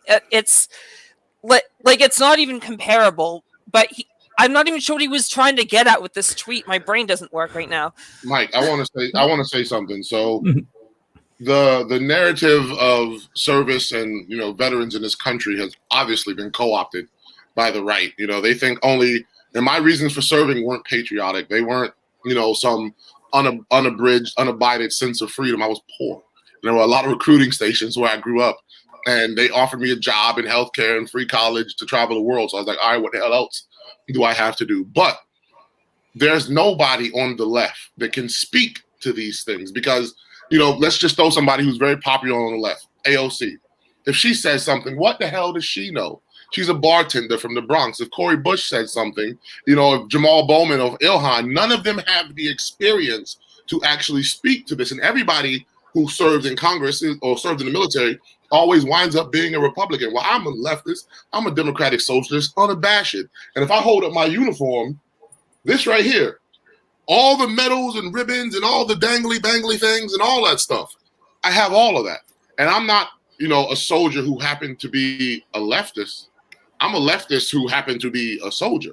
So I would implore everybody right now in the comments, go tweet at Ben Shapiro and ask him to debate Isiah James. You can find me on Twitter, Isiah for Congress, on this very topic we're talking about right now. And I will go on his show in my dress blue uniform, and I will sit there and call him an idiot to his face and let him understand why what he's saying is not just detrimental to the overall conversation of war and poverty. But it's also disrespectful to the. Now, you may not agree with the people who went to war. I don't agree with why I was sent to war. But people are dead on both sides. Let's not forget about the people in Afghanistan and Iraq and Africa and all those people, all those lives that are lost. And this conversation deserves so much more respect than to have this pimple talk about it like it's just some arbitrary subject that he can just tweet out in 140 characters and get away with it. It irks me to no end. And I would implore everybody, go tweet at this ass clown and tell him to debate Isaiah James if he thinks if he has all the answers. I will just offer to moderate that debate. I can't necessarily promise impartiality, but I will try. But yeah, I think that would be really nice to have somebody who's a leftist, who's anti-war, who has that experience in Congress. Jeff, did you want to add to that? Yeah, something you said it kind of made me think about how right now the military has been used as a jobs program, and of course what they do is they end up, of course, drafting people it's the poverty draft essentially. Mm-hmm. Oh, don't worry. Hey, our country, we're not going to pay for you to get a higher education. No, we're going to make you go and brown people overseas, right, in order to get that education. Oh, you're poor. Well, don't worry. We can give you health care. We can pay you, not really that great of a salary, because an E1 makes what, $19,000 a year, and there are and one of the biggest uses of food stamps are on commissaries. And so we don't even pay our troops very well. Imagine over $700 billion a year, and very little of that actually goes to the people on the ground who are doing the fighting and dying. And most of that ends up into the pockets of the defense contractors. That is a fucked system. Excuse my language. That is a fucked system. And it is indicative of how little they actually care about the people who serve Isiah. And it's, it's broken. It's so incredibly broken. Well, all the things we fight for on the left, jobs program, right, healthcare, housing, education. If they're so bad, why do Republicans? Those are the exact same thing the military uses to recruit your ass. So they're obviously not bad. They're just bad when we want to give them to people without having them to risk their lives. Think about that. Yeah, that's a great point. Tiffany, did you want to say anything before we go to the next topic? Military stuff is not my forte. It's not something I'm familiar with. Same. Yeah, but I just want to say to chat that in addition to asking Ben Shapiro to debate Isiah, you should also ratio the hell out of that tweet and let him know just how dumb it is. Indeed. With the caveat, of course, YouTube, that we are not encouraging brigading or harassment. Just, absolutely the most lighthearted commentary. What's the word I'm looking for? Like polite commentary, I guess. Yeah, don't tweet you're a complete asshole or anything like that. Don't Don't call him a fuckface. Don't do that, okay? Please. Okay. Can we just say that that tweet, those high level ideas really put our brains into recovery mode. I can't even think after reading that shit. Recovery mode. Okay, folks. So moving on to the next topic here. So Biden plans to enact a Trump rule allowing drug companies to price gouge on life-saving treatments. Just take a moment to let that sink in. This is from Donald Shaw of Sludge. Now, the plan initiated by the Trump administration in January would gut a key government power for making sure taxpayer-funded pharmaceuticals are available to the public at reasonable prices. Now, I just want to read two paragraphs from this. The Biden administration is officially moving forward with a Trump rulemaking plan that would eliminate a key government power for driving down the costs of drugs and other inventions built from federal research. The rulemaking was included in the administration's unified agenda of regulatory and deregulatory actions for spring of 2021 that was published on June 11th. The agenda, compiled by the Office of Information and Regulatory Affairs, outlines the actions that the administration intends to pursue in the near and long term. It is in final rule stage, which means its promulgating agency, in this case, the National Institute of Standards and Technology, plan to publish a final rule or an interim final rule, or to take other final action as the next step, according to an accompanying document. The rule has been assigned a final action date of October 2021. So long story short, what Trump put into place, Biden is bringing it home. And I just want to also speak to the 6-year goal now, I believe, of the Democratic Party, who ran on lowering the cost of prescription drugs. It looks like that is going to die. That I don't know that they're going to be able to accomplish that unless they're able to fit this in the reconciliation bill that's coming up, that's supposed to coincide with the infrastructure plan. But Joe Manchin is already eyeing the reconciliation plan that Bernie Sanders is putting together, trying to water it down further. So it just feels like something that could be an easy win for Democrats. They are totally fumbling, and it's deeply, deeply frustrating. One, because I know that this is going to lead to them losing in 2022, which was already probably highly likely. But second of all, this is something that they can really prove that they're correct. So there's a story that I'm working on coming up about Nina Turner and how she's running for Congress. Shout out to her. Also a great congressional candidate who everyone knows by now. But what's interesting about that story is that there's this primary race taking place in the 11th Congressional District of Ohio, and it's Nina Turner versus Shontel Brown, and the Democratic Party establishment is trotting out everyone. They brought out Hillary Clinton, who was hiding in the woods, to endorse Nina Turner's opponent. And the argument that the Democratic Party establishment uses is that, look, you can't elect people like Nina Turner. They'll say the same thing about Isaiah James. You can't elect someone like Isaiah James because these folks are too firebrand. We need someone who's more pragmatic, who can, take concrete actions to move us in the direction that we all want to go, even if we're not making as big of leaps as the left would like. But when it comes to the issue of prescription drugs, aren't they disproving that argument? Aren't they arguing for us that we need firebrand progressives in there to light the spark under their asses? Because very clearly they're not fighting as hard as they need to be. So Tiffany, what are your thoughts on this story? It's a betrayal, obviously, but I just see 2022 as a bloodbath for Democrats at this point. It's a betrayal for sure, but we kind of knew what we were getting when we voted for Biden. We knew that he was a corporate establishment milquetoast hack, and we knew that not just him, but a lot of other, not just Democrats, but Republicans have their coffers filled by pharmaceutical companies to do shit like this, and it's depressing. Hold on, brain fart. I just had a point and I totally lost it. I get that. I had that last week on the show, actually. But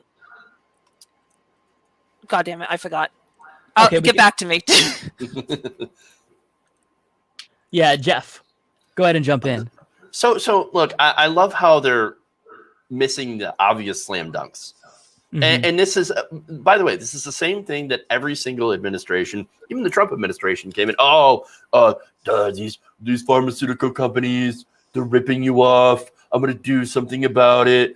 Oh, and then, by the way, I met with some of my donors and decided that I'm not going to actually do anything about it. And that's the major problem, because it's the same thing every single time. They say they're going to, because the price of pharmaceutical drugs is insane. You have insulin that's, $300 a vial, and it costs $1 to make. You have those insane. You have people like Pharma Bro, the Martin Shkreli's of the world. I forgot about driving. Yeah, that are driving up the cost of drugs because of obviously of capitalism, and so you have these situations where these people are doing things, and these politicians will come out and they'll basically run on this because it is a major problem. Healthcare is actually the top issue now in this country. Even over the economy, over COVID, any of that. Well, COVID, of course, is related to healthcare, so it's a part of that. But healthcare, the cost of healthcare in general, and the cost of prescription drugs, it is so popular all across the political spectrum. Conservatives are like, the pharmaceutical drugs they're really expensive. Okay, let's do something about it. Now, of course, their solution is, we should get rid of the government. No, you actually have to get government involved in the way, like getting Medicare, Bernie Sanders' plan, for example, to allow Medicare to negotiate drug prices with pharmaceutical companies. Our government is the only one that can't. That's why you can go to other countries. That's why you can go to Canada and get insulin for much, much cheaper, because we manufacture the drugs here and we sell them to other places. right? And they can negotiate the prices. And so they can actually offer them cheaper. And of course, they have universal health care here. We don't have that here. We are completely at the mercy of these ghouls that are price gouging us so they can buy a yacht that they can park in their second yacht. We have to do something about this. And the politicians that are not doing anything about this have to be replaced. I know some people are very, very doomer when it comes to electoralism, but it is actually incredibly important. You know, Isiah's running for office. This guy is super based. Vote for this guy. Vote for people like this guy who are actually going to do something about the problem and not take money from giant pharmaceutical companies. It is simple. Please get involved. It is so important to get involved, especially in primaries, where you don't get stuck with the Joe Bidens of the world, the milquetoast Democrats. Get involved. Yeah, and before we go to Isiah, we'll get back to Tiffany, but I just wanted to say, you brought up insulin. I just read this really, I guess it's a late-stage capitalist story, like we'd file that under late-stage capitalism, about how Walmart is essentially going to be selling insulin for $75 per vial, and this is supposed to be like something that's celebrated, right? Because finally it's affordable, and yeah, it's more affordable. We're giving Walmart this monopoly on insulin. And it's just it reminds me of those stories where it's supposed to be like heartwarming when a kid creates a lemonade stand to raise money for their mom's heart surgery or something like that. Like we've all seen these kinds of stories. And I just feel like it's like we live in hell. I mean, I don't even know where I'm going with that. But Tiffany, did you want to jump in, or do we want to go to Isiah? Do Isiah first and get back to me. Okay. Thanks. So there are 33 industrialized nations in the world. 32 of them provide some form of guaranteed health care to their citizens. The only one that doesn't is the United States of America.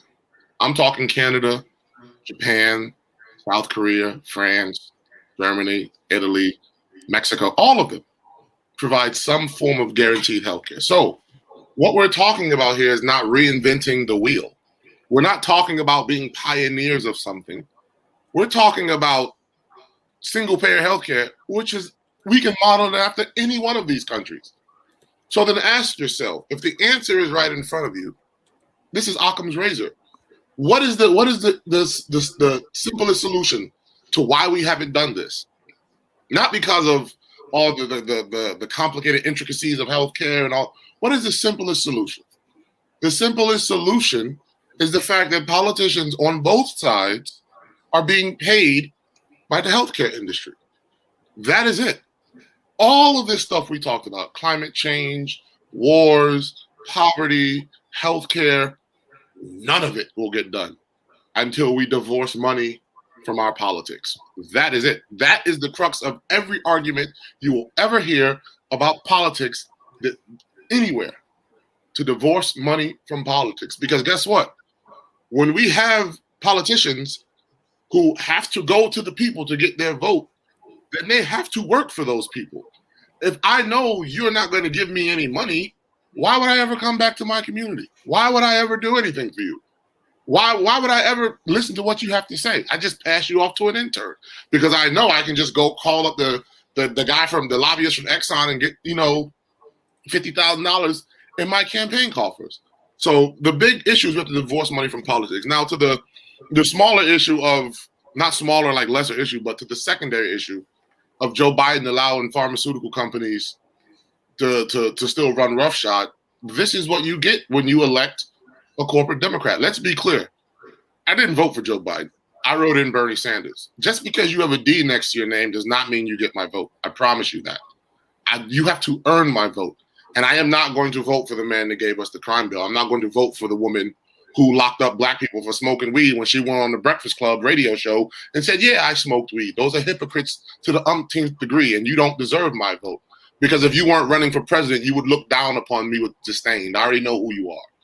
So we got exactly what we expected on the left from Joe Biden. He's no different from all the rest of these damn corporate Republicans.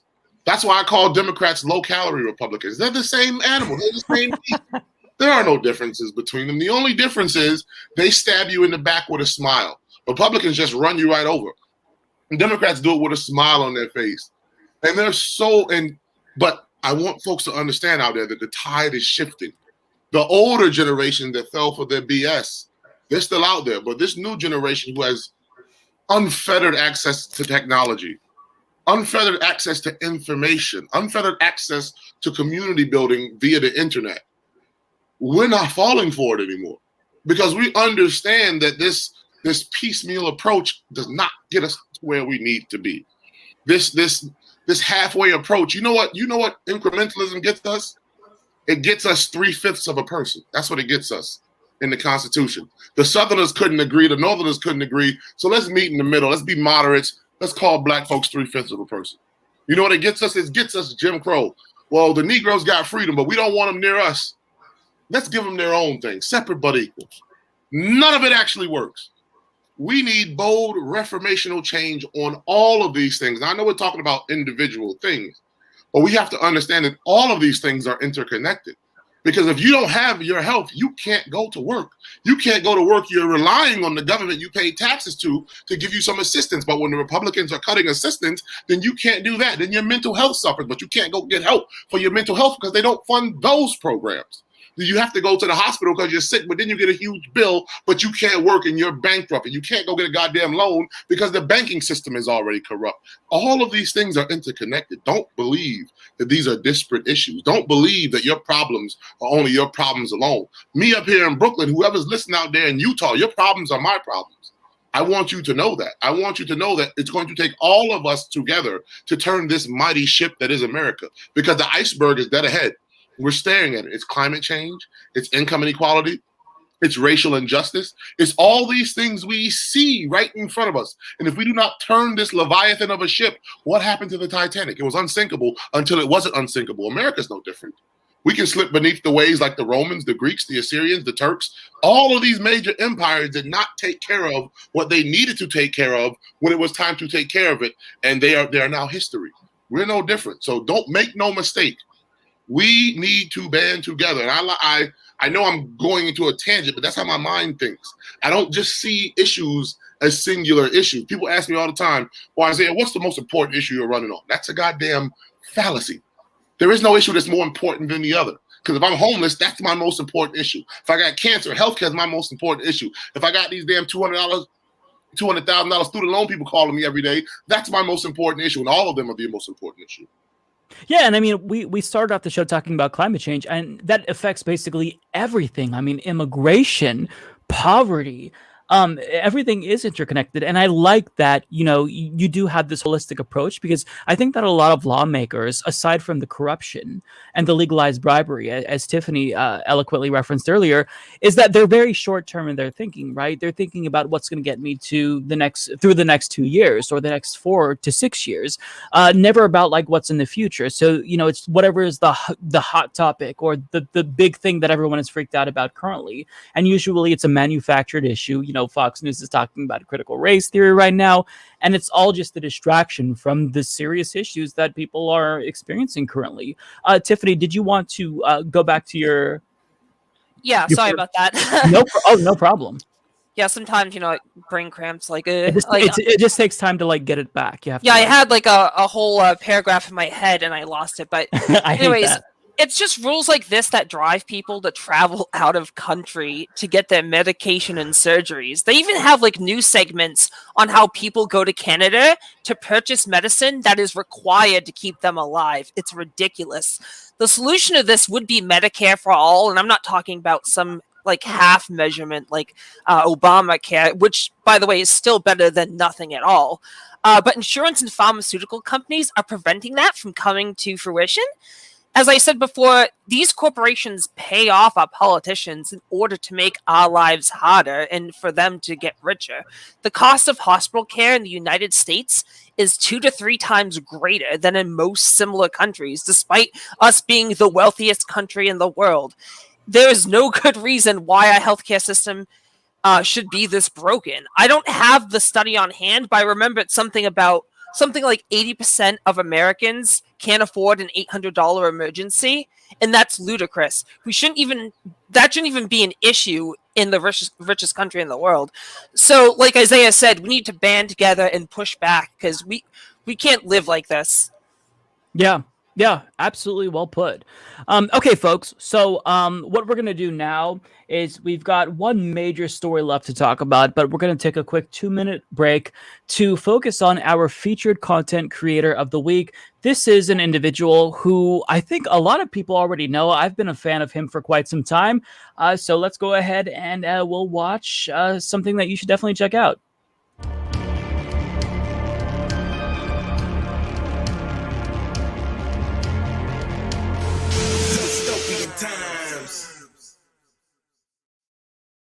Hey, what's up, Dystopian Times? It's Matt Strackbine, otherwise known as the Letter Hack.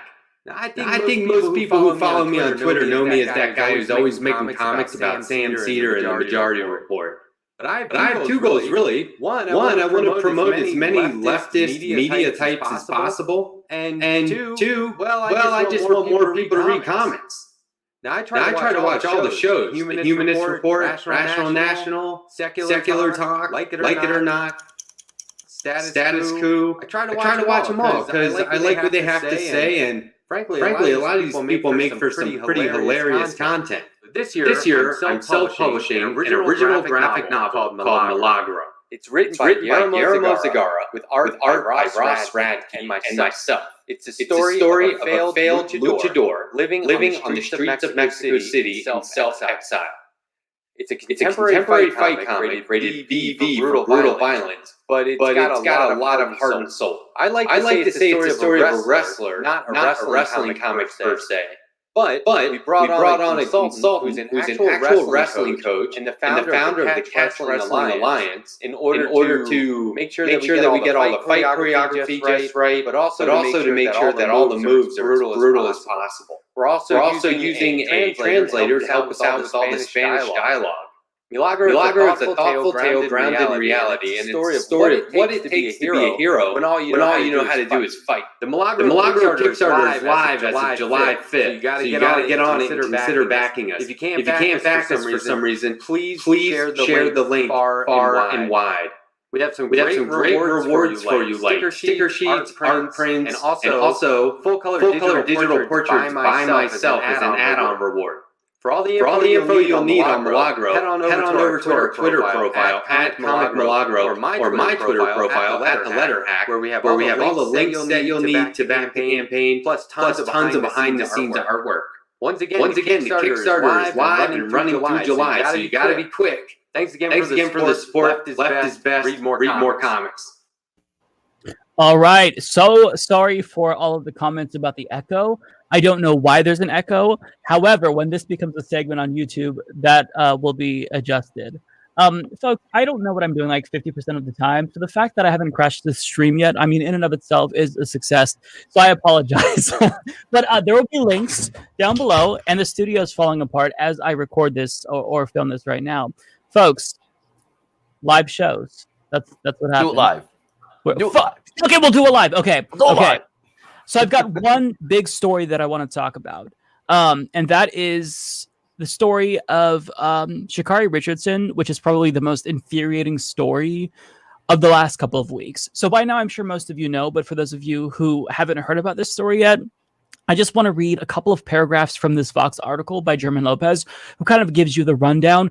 And then afterwards, we're going to get to a tweet that kind of pours salt in the wounds that this story inflicts on us.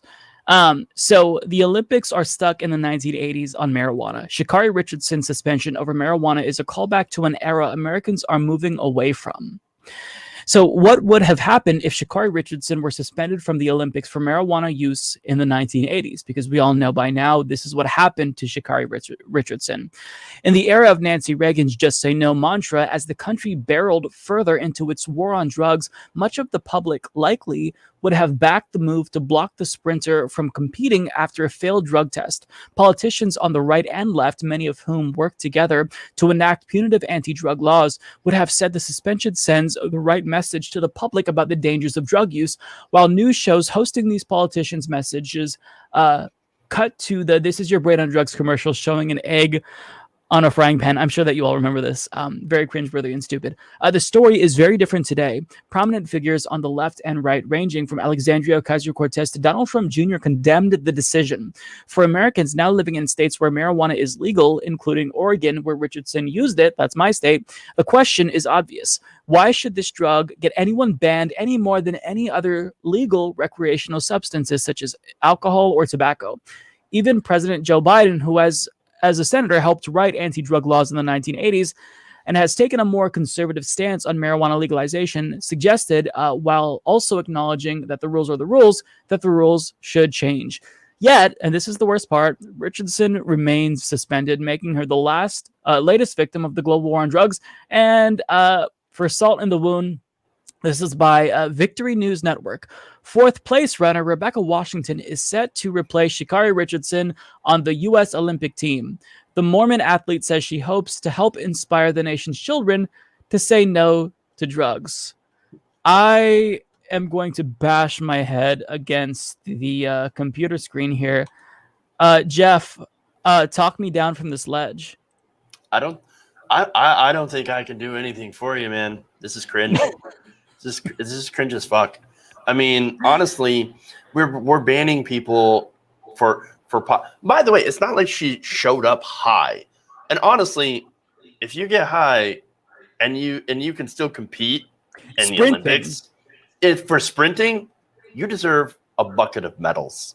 Because I feel like she's an extra good athlete. Sorry, go ahead. Right, because let me tell you what. When people are high, the only thing you're sprinting towards is a refrigerator. Okay? So, I mean, but otherwise, this is not only stupid, and I talked about this when I was on the damage report with John Adarola. We were also talking about how this is pretty racist when it comes down to it as well. You know, where you have these arcane rules, which the whole prohibition on cannabis really came from targeting black people and hippies back in the 60s, even though they had absolutely no evidence that cannabis was harmful at all, but they still put up these rules in a way to stop certain political groups from getting power, to throw them in prison. And so racism is definitely an intricate part of this and why we still have these rules. It's part of that systemic racism that conservatives pretend don't exist for some reason. And so, it is a way to punish people. And by the way, her story is that she was using cannabis to deal with the death of her biological mother. And so, yeah, of course, you go through that kind of tragedy. There's no issue with token up. And what really bothers me about this as well, and aside from all the other stuff, is that if she had instead got, blackout drunk and showed up, probably a little bit hungover, but still able to compete, they wouldn't have had a problem. And she'd still be running today. Yeah, and I just want to add to that. So I live in Oregon. It is absolutely unfathomable to me to think about the time where you couldn't just walk into a shop and purchase pot. I mean, now there's an app on my phone where I can order it and go pick it up like 20 minutes later. It's insane to me that this level of stigma with regard to cannabis is still so prominent. And thankfully, the times are starting to change. But I think that, Jeff, you made a great point about this. So the drug war disproportionately impacted people of color. And here they are penalizing a black athlete, replacing her with a white Mormon anti-drug person. It's like a fucking parody. Tiffany, what are your thoughts on this? Because I feel like everyone our age, Isiah, Jeff, Tiffany, like, to us, this isn't even controversial. And to me, like my people who are older, boomers, are even participating in cannabis. I mean, what are your thoughts, Tiffany? Yeah, it's old hat. Like, a lot of the reason marijuana was pushed as like this awful drug back in the day was like Jeff said, to an excuse to arrest certain kinds of people and put them behind bars and stem some political movements.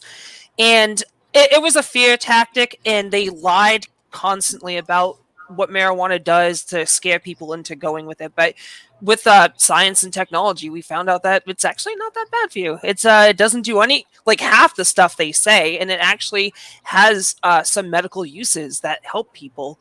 It's been used to treat people. Like, I'm in Massachusetts, and you can, it's legalized. You can get weed here, and I'm all for legalization of drugs, just drugs in general. I don't like the drug war or anything like that, but that's a different topic.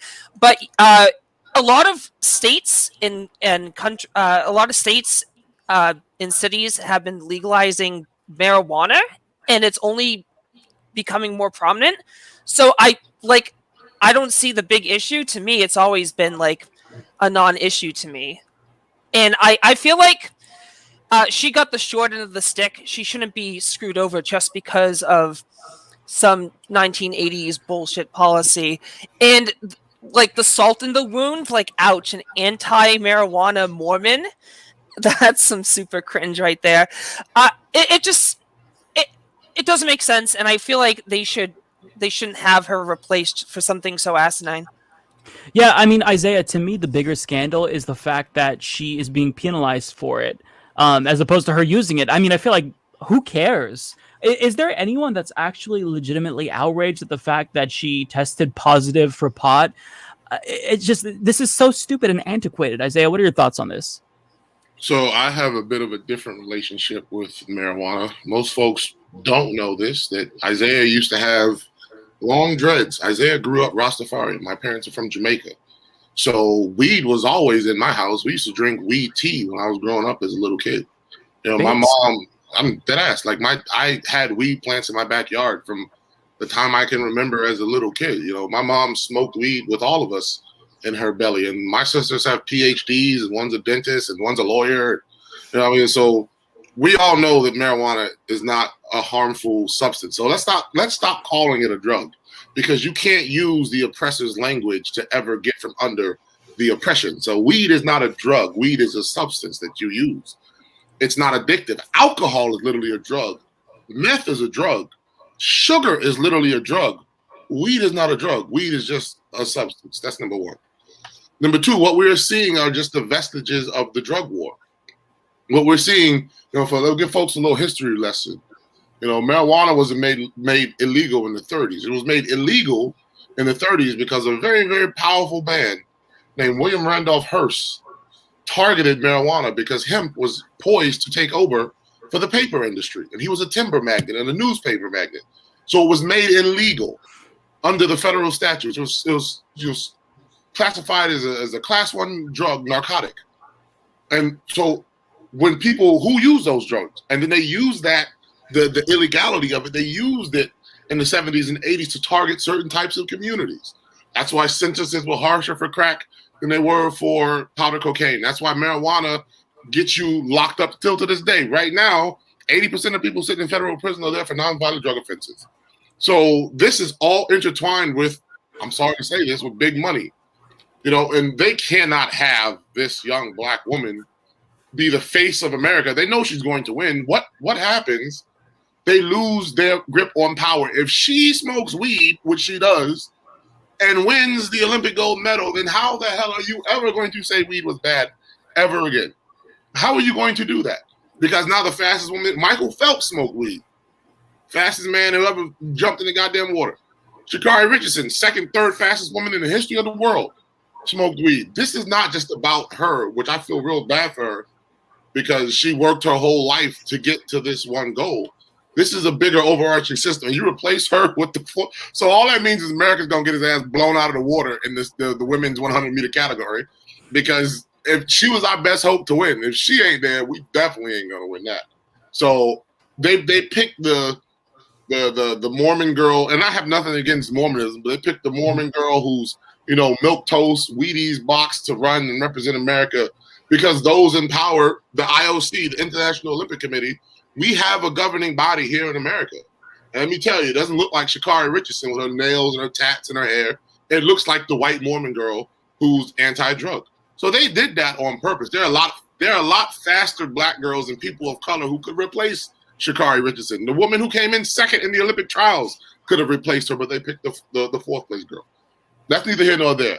Our whole thing is the war on drugs. It's overarching. It's like I told you, all our problems are interconnected. We're seeing on a public level what happened to this young woman for smoking weed, but we somehow forget about all the people who are in jail right now for selling weed.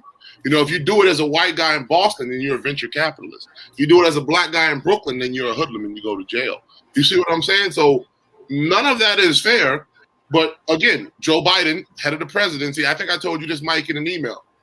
The first 100 days, the Democrats voted to legalize marijuana before Republicans got kicked out of control, right?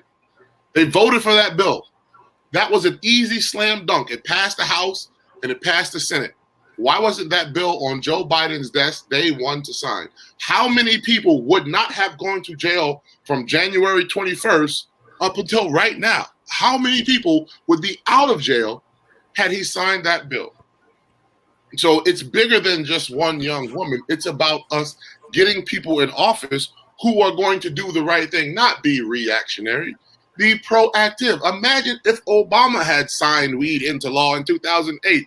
How many hundreds of thousands of people who are sitting in jail to this day would not be there and be productive members of society? We could have done the right thing years ago, decades ago, but we didn't do it. So I hope people see her story, feel bad for her, but become more emboldened and more empowered to change this corrupt system that we have. Or there are going to be more Sha'Carri Richardsons out there. There are going to be more people. There are going to be more Trayvons. There are going to be more Danielles. There are going to be more whatever person you see that's being stepped on by the system. There are going to be more of them because the system is not working for people like us. It's not designed for people like us. If Sha'Carri Richardson wasn't a runner, we wouldn't know about her story, but it would still be just as tragic. Just like anybody who's been hurt from using, if you've been fired from a job, if you've been kept off the Olympic team, if you've been put in prison, if you lost, your scholarship, any one of these things. This is all vestiges of the racist war on drugs that we need to get rid of. That's why I didn't vote for Joe Biden, and that's why I sure as hell didn't vote for Kamala Harris. Yeah, to me, I think the last time that we talked, Isiah, I told you that I read Michelle Alexander's The New Jim Crow, and I read that freshman year. Yeah, I mean, I already knew about most of this stuff, but what it really did was even further radicalize me to think that the drug war is like such a racist like it is the new Jim Crow. I think that's the perfect descriptor. And here in Oregon, like I'm really proud of my state. So back in 2020, we actually voted to adopt the Portuguese model when it comes to drugs, where essentially we decriminalize all drugs. We're even currently studying medical shrooms. So like for me, it feels like, we're marching forward. We're finally trying to right the wrongs of the past in some, small ways. And then this story pops up and it reminds me, oh my God, there's so much work to do when it comes to not just like drug policy, but the stigma around it. Because for me now, people in my social circles who had previously been anti-weed, that's completely gone. Like having it legalized has normalized it so much faster than I ever anticipated. And the same is true for like other policies, like same-sex marriage. Now, support for that is skyrocketing after same-sex marriage was legalized back in 2015. So, to see that the stigma overall is like still really widespread, I was living in ignorant bliss. I mean, I knew that it was still bad, but it's frustrating. It's heartbreaking for Sha'Carri. I saw her tweet and Ilhan Omar responded to this. She basically said, look, I'm only a human. And it's only the most relatable thing ever. And it's frustrating. Before we move on, does anybody else want to jump in? Tiffany or Jeff? Yeah, I do. I just want to add too, that it's not just the effects. It's like the effects of the drug war is not just felt here. And we tend to focus on that here, but also, I mean, that's to go to Isiah and how everything's kind of connected in this web. You have the drug war that has an impact on South America, has an impact on immigration. It has an impact on, a lot of the suffering that's going on in South America. And so all of those things are connected. And, just to add, and it's also connected to the billions of dollars given to police departments all over the country, in order it's at, civil asset forfeiture, literally taking, oh, did Mike disappear?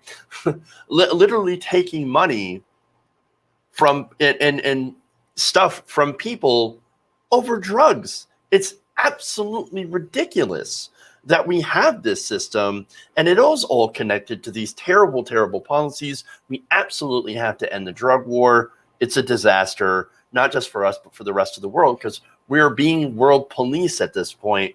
And really, we're wasting all this money, and we're also emboldening the worst actors and then focusing on them as a way to try to bolster, police budgets and things like that, and the military budget as well.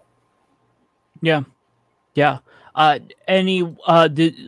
on. Sorry. I accidentally exited out of the stream, but thankfully I didn't crash it. Isiah or Tiffany, any last thoughts on this before we move on to our plugs and shout outs? Just something real quick. Unfortunately, I prepped for the Mitch McConnell thing, not this one, so I didn't have as much to say on this. My apologies. But I will say that a lot of corporations are getting behind legalization of weed because there's a lot of money to be made there. And if you start decriminalizing or even legalizing other substances in, drugs, then there's incentive for them to do that, not just, taking away cartels' power down in Mexico or South America, or preventing people from shooting up in bathrooms and overdosing instead of just going to clinics, or doing it where they don't have to worry about being picked up by the police and brought in because they were doing recreational drugs. Even stuff like weed can get you years in prison. It just seems like there's an incentive to get rid of drugs. So let's do it. Let's push for that. Here. So so you mentioned the Mitch McConnell. It's actually a really quick clip. Is everyone okay just covering that real quick before we go to the exit? Are you all cool with that? I'm good. Okay. Give me one sec. All right. So Mitch McConnell was very offended here. Actually, let me share my screen. Give me one sec. Because he claims that Democrats, and I don't even necessarily agree with him here. I don't think that most Democrats believe this is the case, but he says that Democrats don't think that corporations are people. Who would say?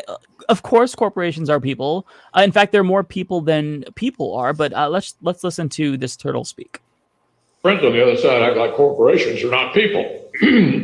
Well, what about all the people that work there? Got him.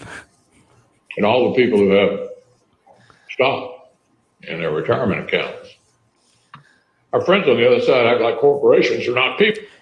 So that's basically it. I mean, it's Mitch McConnell. He basically, what is 7 layers past bootlicking? Or there's bootlicking isn't the appropriate word for Mitch McConnell. There's got to be something more. Because, it's not like this is surprising because this is the Republican Party. This is both parties for the most part. But to be outraged and brag about the fact that you are the party that believes corporations are, in fact, people as some sort of a gotcha, to me, I feel like that really is truly dystopian. Tiffany, I'll go to you because I know that you said that you were looking to talk about this. Go ahead. Yeah, he's not licking the boot. It's firmly up his rectum. He's just, it's comfy there. He loves it. Every time Mitch McConnell opens his maw, I can't help but roll my eyes. Corporations are run by people, but the company itself is not a sentient being worthy of personhood. And honestly, I think Mitch McConnell knows this. Otherwise, he would be more concerned about corporations and billionaires not paying their taxes.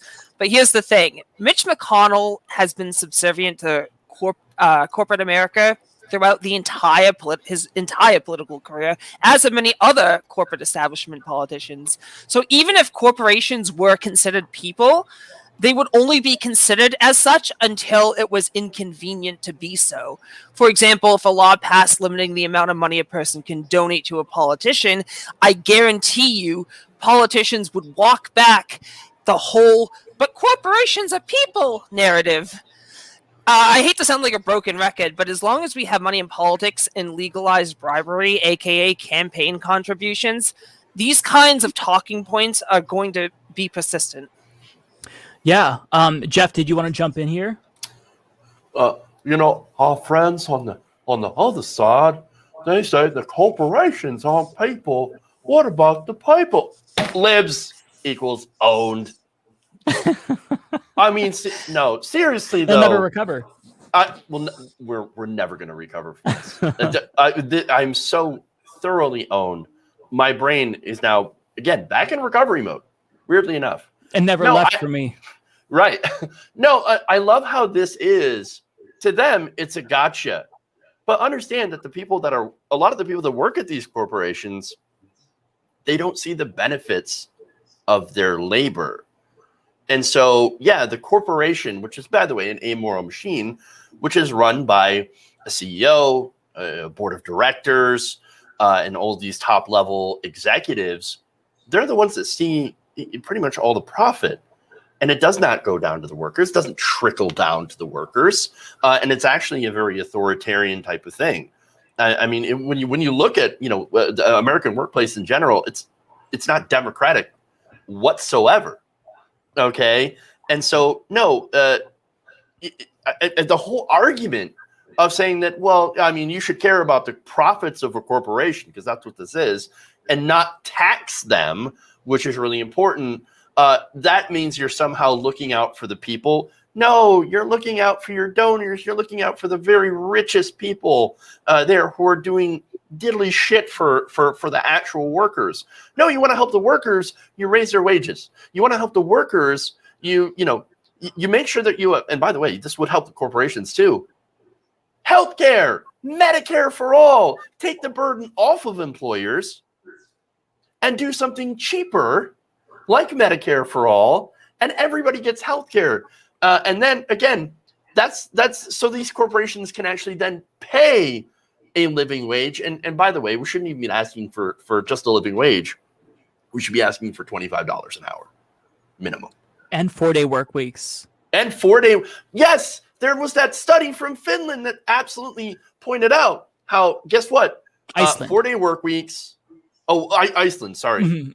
No problem. Yeah, thank you for correcting me. I didn't want to put out fake news or misinformation. Facebook would come after me. You know how it is. You'd be canceled. No, I would be pointed out for spreading extremist content. That's what it is. But no, the 4-day work week, 6-hour days, because of course studies have shown how, the brain kind of shuts down and productivity drops after 6 hours. That's what we should be doing. That's how to actually look out for the workers in these corporations, not whatever kind of tax cut bullshit, mumbo jumbo, trickle down crap that Mitch McConnell is trying to push. Yeah. Isiah, did you want to jump in here? Because I know that you're probably chomping at the bit because Mitch McConnell, I mean, he's such an easy target because look at him. But at the same time, I mean, it's not super surprising coming from Mitch McConnell. So what Mitch McConnell did was very, very insidious, but it was actually very genius. Pay attention to the word that he said. There's a big difference about people who work for a corporation and people who work at a corporation. So let's not, he was making a difference without a distinction. So allow me to do so. People who work for a corporation are those who care about the shareholders and getting the bottom line up and profit over loss and margin and revenue and all that stuff. Those type of people are the people Mitch McConnell was signaling to, the people who line his coffers every campaign cycle. People who work at a corporation are just like everyday people like you and me who just got a job to put food on the table and to try to survive. But when he lumps all of them in together without making that distinction, anybody who was against them is now against the little man, is now against the little woman. They want to get rid of your 401k. They want to take away your pension, which he fails to mention doesn't mean a damn thing in 2021 because whatever pension you have is not enough to survive off of. This isn't 30, 40 years ago when they give you a pension. You can on a regular union job, you could buy a house, a car, and put 2 kids through college. Let me, again, disabuse you of that notion. So that's not anything. He's talking to the people who wear suits and ties to work. And I don't mean, a $10 tie from Walmart. I mean a Brioni tie that's $250. I'm not talking about a suit jacket from Men's Warehouse. I'm talking about a suit jacket from Armani. Those are the people he's talking to, but he lumped them all together. So anybody who's against that is against, working people. So that's number one. Number two, We know what they think about. Republicans actually aren't that hard to figure out. They make it very easy. You know what I mean? They care about money, nothing else. Nothing else. It may look like different forms in the form of war, military, industrial, prison, the tough on crime, the prison industrial complex, keeping government out of your healthcare, the pharmaceutical and healthcare industry. All of it stems back to they just like money. So that's very easy to figure out how to beat. We need to get enough people in office that can tip the scales in the balance for everyday people. It's that simple. I know it's a monumental task. I know it's a hard task. I ran for office before. I'm running for office right now. I'm fully aware of the perils that lie before me. But it's a very simple thing we need to do. Because if you had 100 Ilhan Omars and 47 Jamal Bowmans and 35 Cori Bushes and 12 AOCs, then the Democrats couldn't get anything passed that didn't actually help the people. Let's not forget Rashida Tlaib and all of them. All the people who actually fight. And you may not agree with, all the Democrats, all the progressives in there. I get that. But at least we're talking to each other, and I can move you further to the left when I show you that, this piecemeal stuff just isn't enough. Republicans, I'm going to throw out a big word, are intransigent. They are camped out. They are not moving. We have seen this since the Southern strategy in the 70s when all these racist-ass Democrats left the Democratic Party and went to the Republican Party, and they have been ensconced for generations. So we know that there is no getting to them. I get that. It is 2021. I have neither the time nor the inclination to get you to believe the problems that we have. You're either with me or you're in my way. Those are the only two options that you have. One of the two. Don't try to dissuade me from fighting for people of color. Don't try to dissuade me from fighting for women. Don't try to dissuade me from fighting for any marginalized group, because we have seen time and time again that you do not give a damn. So I say that to say this. It is incumbent upon all of us, everybody out there, to get behind somebody that that is going to fight for people like you and like me. That's as simple as I can make it. I mean, it sounds very complicated. Let's remove all of it. As simple as I can make it is we have to be the change we wish to see.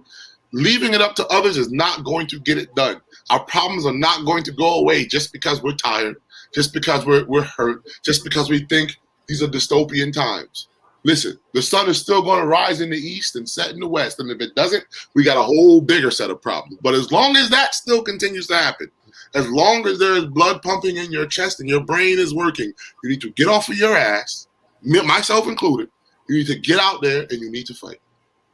Yeah, well said. And I'm glad that you pointed out the insidious nature of his comment, because that is really clever. Like, Republicans do this to where since they don't want to be working class, but they want to LARP as working class, representatives. And to me, that got me to think that Mitch McConnell here, he has big Karen energy by saying that, because to lump in like the executives with the workers, it reminds me of the people who would come into the store when I worked at Walmart, and they'd like threaten me if I didn't have something or I couldn't find what they were looking for. They'd say, well, I'm just not going to come here. I'll give my money to someone else. It's like, I still make minimum wage regardless if you leave or not. So that's such a Karen thing to say. And, that's a big Karen energy from Mitch McConnell. So, yeah. All right. Well, folks, listen, the panel here has been absolutely incredible. Every single one of you are incredible people. And before we go, I want to give you the opportunity to promote and plug yourselves and tell the people where you're at and what you're doing. We will start with Jeff. Hey, thanks. You can see, of course, my Twitter handle is on that little bar down there. And you can check out my show on YouTube. Actually, I do YouTube, Twitch, Facebook. I stream. I don't cross the streams, but I do a bunch of streams. And you can go and on YouTube, subscribe to my channel, youtube.com/Waldorf Nation. Jeff_Waldorf on Twitch, and Jeff Waldorf Show on Facebook. And that's where you can find me. And folks, if you're not subscribed to Jeff, I mean, what are you doing with your life? Definitely do that before leaving. And then we have, of course, the incredible Tiffany Starr. Tiffany, where are you at? How can we watch more Tiffany? Thanks for having me on, Mike. It's good to finally actually meet you. Yes. You know, and if you ever want me back on, I'd love to. I had a great time tonight, and this panel was great. Jeff is always awesome, and Isiah is super inspirational. He makes me want to run for office, except I can't for various reasons. But I'll tell you about it later. But you can find me on YouTube if you like politics. I usually dunk on anti-SJW, gamer bros, TERFs, conservatives in general. So it's a lot of fun there. And that's Tiffany Starr. Just Google Tiffany Starr. There's 2 R's in Starr, like it says down there. I know with my accent, it sounds like there's no R's because I'm from Boston. So if you want to follow me on Twitch, it's XXX Tiffany _Starr XXX. And I mostly do video games there. I'm not going to lie. I do politics sometimes, and I do a lot of panels. Like, I'll go on Prime K's panel, or I'll go on Mike's panel, I guess, now, and Dylan Burns, all great people, by the way. So I'll do panels, but more often than not, you'll probably find me raging at a video game and cracking inappropriate jokes. So if you like that kind of stuff, be sure to follow me on Twitch. And you can find me on Twitter at Tiffany Starr XXX. And thanks for having me on again. Absolutely. Can't wait to have you back. And of course, Isiah James, who we will also put out a call to action for. Folks, this is an active congressional candidate seeking public office. So now is the time to get involved. But I mean, I'm going to let Isiah make the pitch because nobody says it better than Isiah. Well, thank you for the lauded praise. Thank you to Jeff and Tiffany for sitting here, listening to me ramble. Thank you to Mike for putting this together. And thank you for everyone out there who's watching, who will stream this, restream this, and all these things. Like you said, I'm running for Congress. And I don't know if the folks here just wanted to tune in tonight to see, their favorite person, or if they're actively engaged in politics or not engaged in politics. But I promise you, those who are in power want you to be disillusioned with the system. Those who are in power hope that you become apathetic and just wash your hands of it. That's the only way they can maintain power, is if you say, you know what, screw this. Nobody out there, they're all liars, all of them the same. I promise you, there are good people out there who want to do the right thing, who are trying to get in there to do the right thing.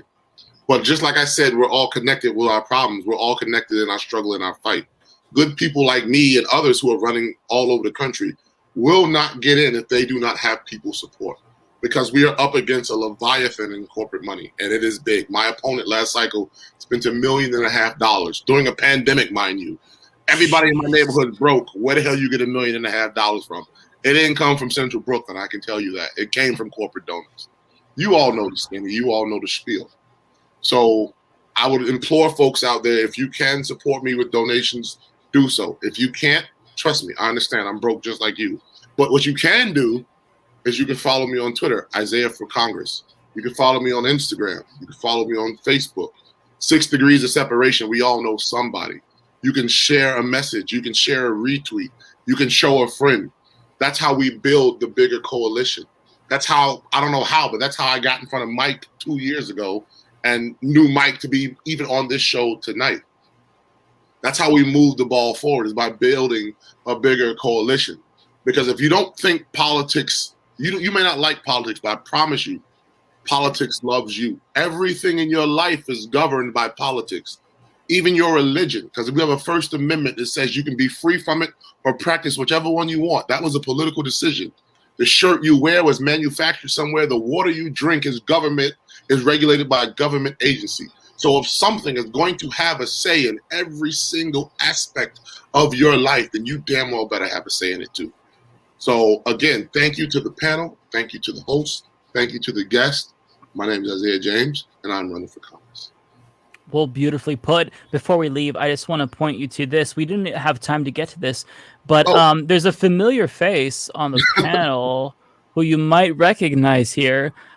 So I'll try to remember to link to this in the comment section when this is a YouTube video. But really interesting here. So this is a panel about. I will be on Jon Stewart's new show next week. They invited me. It's called Troublemaker or something like that. So I'm going to tape it next week. That's okay. I didn't know that Jon Stewart had a new show, but I'm very excited about that. So yeah, I mean, you're everywhere. I mean, the panelists are everywhere, folks. This is, I mean, what left can we say? Like, it's dystopian times, but at least we're hanging out together. And maybe we were distracted from the fact that we live in a hellscape for just a couple of hours. So thank you all so much. Thank you so much to the mods. I'm shuffling through my control panel here to make sure I have. Oh, here we go. All right, folks, I'm going to cue the outro video. I will be back to read the super chats. Thank you so much to my guests, folks. This is Dystopian Times.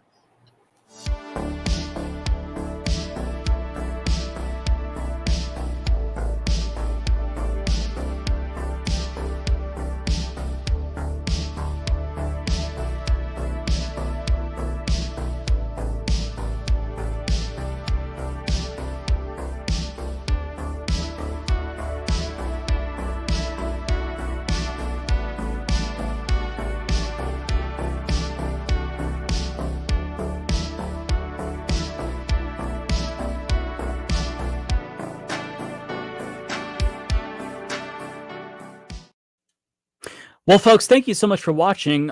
Again, the guests, I mean, incredible. The guests really are what make this show. So thank you all so much. So without further ado, I'll take some time to read the comments. Left is best. Absolutely, Zachary. And I think we have, here we go. So I have a super chat from Ray E. Biker 92. No text, but $5. Thank you so much, Ray. I really appreciate that. So we have Tyler Cross, who says, I'm a leftist Marine veteran, with a $2 super chat. Thank you so much, Tyler, for sending that in. I believe he sent that in when Isiah James was talking about his experience in the military. So yeah, thank you all so much, Mr. Anderson. Phenomenal mod. We also have Sekmara and Tara is our mods, I believe. Or no, Tara's a Twitch mod, but Tara is a mod, or should be a mod here. I'll fix that, Tara. Sorry about that. But folks, thank you all so much. Can Isiah move to Denver? Thanks, Mike. Well, I'm going to petition to have him move to Portland first. Just FYI. By the way, we had a bit of a casualty. The unicorn fell off. I mean, how tragic is that? I knocked the unicorn off. It was bound to happen because it's literally just propped up by a broken tripod. But yeah, is this a regular schedule show? Asks Grumpy Cat. Yes, every Wednesday at 6 p.m. PST. If there isn't a show, I will let you know. I believe the week after next, there will not be a show. I'm planning on taking my birthday week off entirely, because I really, really need a break, and I kind of just want to low-key be lazy as fuck for like a week. So, yeah. Chris says, been sub to you almost since you started your show, Mike. Love the beard progress over the last 6+ years. Hey, that's awesome. That's really cool to see. You know, looking back at the old videos of me without the beard, it looks like an entirely different person. Like, I feel like I'm unrecognizable without the beard. So it's a little bit weird whenever I see that. Ashley Luna says, you deserve a break. Thank you for that, because I feel like when you cover news, there's only so much you can do to disengage every single week. And I really try my hardest when I'm done filming, when I'm done like researching and reading for the week. I really try to tune out, play video games, watch movies, distract myself. But over time, it's still little by little builds up and builds up and builds up and builds up. And it really eats away at you. And the only thing to really resolve this issue and truly like disengage is to truly disengage, and just, you know, take a break. And I always feel really good when I come back from winter breaks. I usually take Christmas off. And yeah, Lounge King, you deserve it, from Alex. Thank you so much. I really appreciate that. I mean, look, if I take a week off, it's going to be a staycation. Leaving home is absolutely not even in the question. When is your birthday week? Asks Tara. It is the week of the 16th. Sunday is the start of that week, but it's my birthday is on the 18th, and I will not reveal my age because it's we're gonna not talk about that. So Tyler Cross says, I think the Rational National helped me discover you. Either that or my brother had. Hashtag trans rights. Hell yeah. I mean, well, regardless of how you came here, I'm so glad that you're here. Shout out to David Dole of the Rational National. I mean, one of the most incredible people on the internet. And of course, hashtag trans rights. Fuck yeah. Alex says work is bullshit. Yes, it is. Although I can't complain too much because I do something that is, I think, it's fun. I mean, I get to talk about politics. It is depressing. We talk about really dystopian things, but yeah.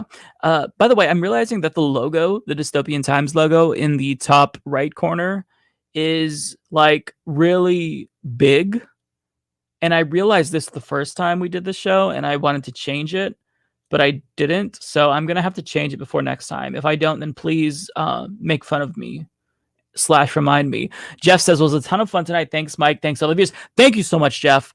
For those of you who missed it, a couple of weeks ago, Jeff and I had a really fun conversation on Twitch. And also, I didn't bring Tiffany on Discord, but me and her were chatting on the last Twitch stream. So, I mean, it's really nice to keep in touch with everyone.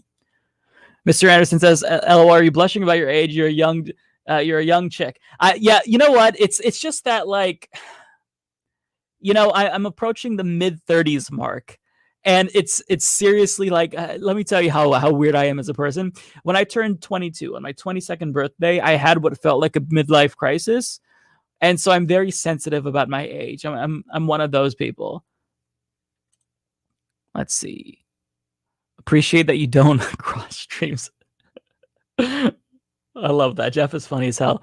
Tyler says, I'm a humanist as well, so I love your channel name. Thank you so much. I actually commented before that I think that my channel name is actually really lame for whatever reason. Part of it is probably that I've been saying it for 6 years, so I'm sick of it, but I am absolutely a humanist, and I think that kind of drives my political philosophy, even if most people maybe don't associate humanism with a political ideology. Lance from the Surface is in his mid-30s, and everyone thinks he's 24. No kidding. No kidding. Okay, I thought that Lance was in his 20s still. That's really interesting. Okay. I feel like all of the leftist hosts are kind of around the same age. We're all millennials. Chase says, the day before I turned 35, I still said I was in my early 30s. Well, that's over now. That's exactly it, right? I'm not turning 35 yet, but I'm approaching the midway point of my 30s.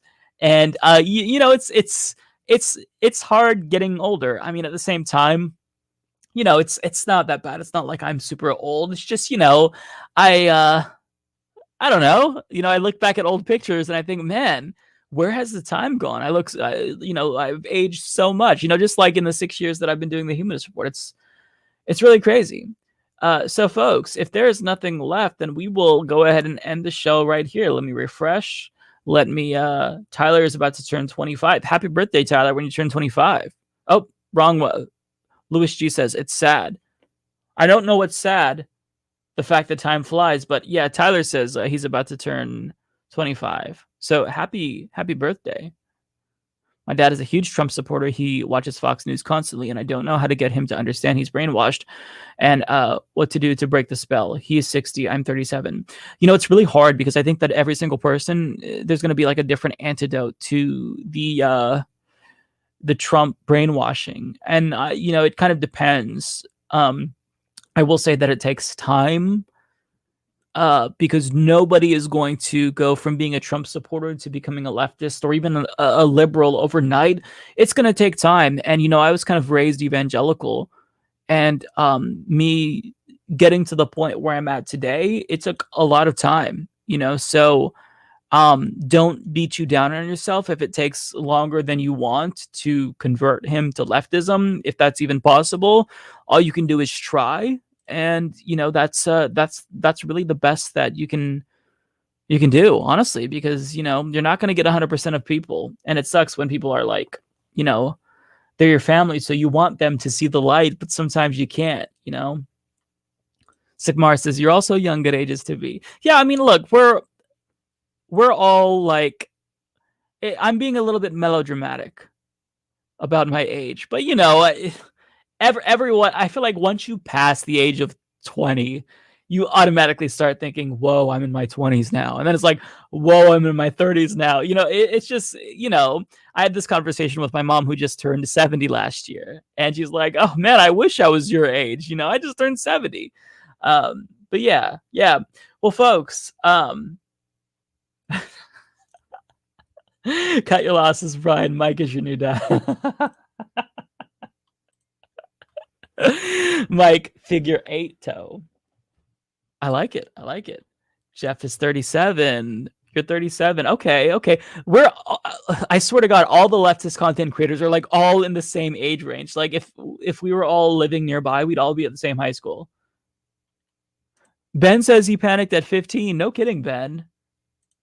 Sekmar says 30s were fun. Okay. Great point by Mod here. We're all infants geologically. That's so true. Daft Track says Daddy Dorf.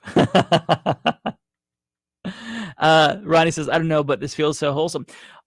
Yeah. I mean, look, I try to bring the wholesomeness. The chat usually brings the wholesomeness. The mods always set the tone. So look, we have a phenomenal community here. And if for whatever reason you want to hear me talk even more than you already did, tomorrow I will be live over at twitch.tv/Humanist Report. I'll be talking politics yet again, because you can never get enough politics. And on top of that, I will be playing House Flipper, which I like to call Gentrification Simulator. But it's a fun game that I'm kind of addicted to. I picked it up on the Steam sale, and it's fun to just like clean and design houses. Jason is new here. Everyone, say hello to Jason and send Jason some love. Welcome, Jason. We're so happy to have you in this community. Absolutely love to have you here. Well, folks, it's been wonderful. I think at this point, I'm just kind of rambling. Oh, hang on a second. Justin, birthday buddy. If you're taking the birthday week off, you need to decide if your week starts on Sunday or Monday then, or take 2 weeks off. That is a good point. Usually the only day each week that I really take off is Saturdays. I always do something on Sunday, and I usually do quite a bit of work Monday through Friday, with Tuesday, Wednesday, Thursday being the busiest. But yeah, that's a good point. I should plan, because if I'm gonna start taking the week off now, I need to get everything ready so I don't have to do anything on Sunday. But I don't know. I feel like I probably won't take a real week off. It'll be like a pseudo vacation where maybe I'll do like a Twitch stream or so. I'm not 100% sure. I haven't decided yet, because I feel like I could really use the week off mentally. But I don't know. We'll see. Folks. I'm playing it by ear. Everybody's already sending love to Jason. I mean, look at this. People are very excited to have you here in this community.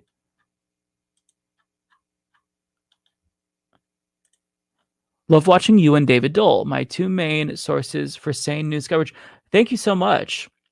I really, really appreciate you saying that. The fact that anyone thinks that I am like one of their go-tos is really, it's really encouraging to see. It's so flattering. Like, I really appreciate that. I'm just a regular person who tries really, really hard to present the news in a way that is objective and fact-based, and I try to provide people with insightful and entertaining and sometimes humorous commentary. And I try my best. So I really appreciate the fact that everyone is watching. Yeah, good time to take mental health days. Yeah, definitely. Thank you so much, Chris. Thank you so much for saying that. Ben, love you too. Well, folks, I will see you all next week on the Dystopian Times. I can't announce the panel yet because I still haven't reached out to anyone. It's a lot of work to kind of put together a panel in a week, but nonetheless, we'll be back. So I will see you all later. Take care, folks.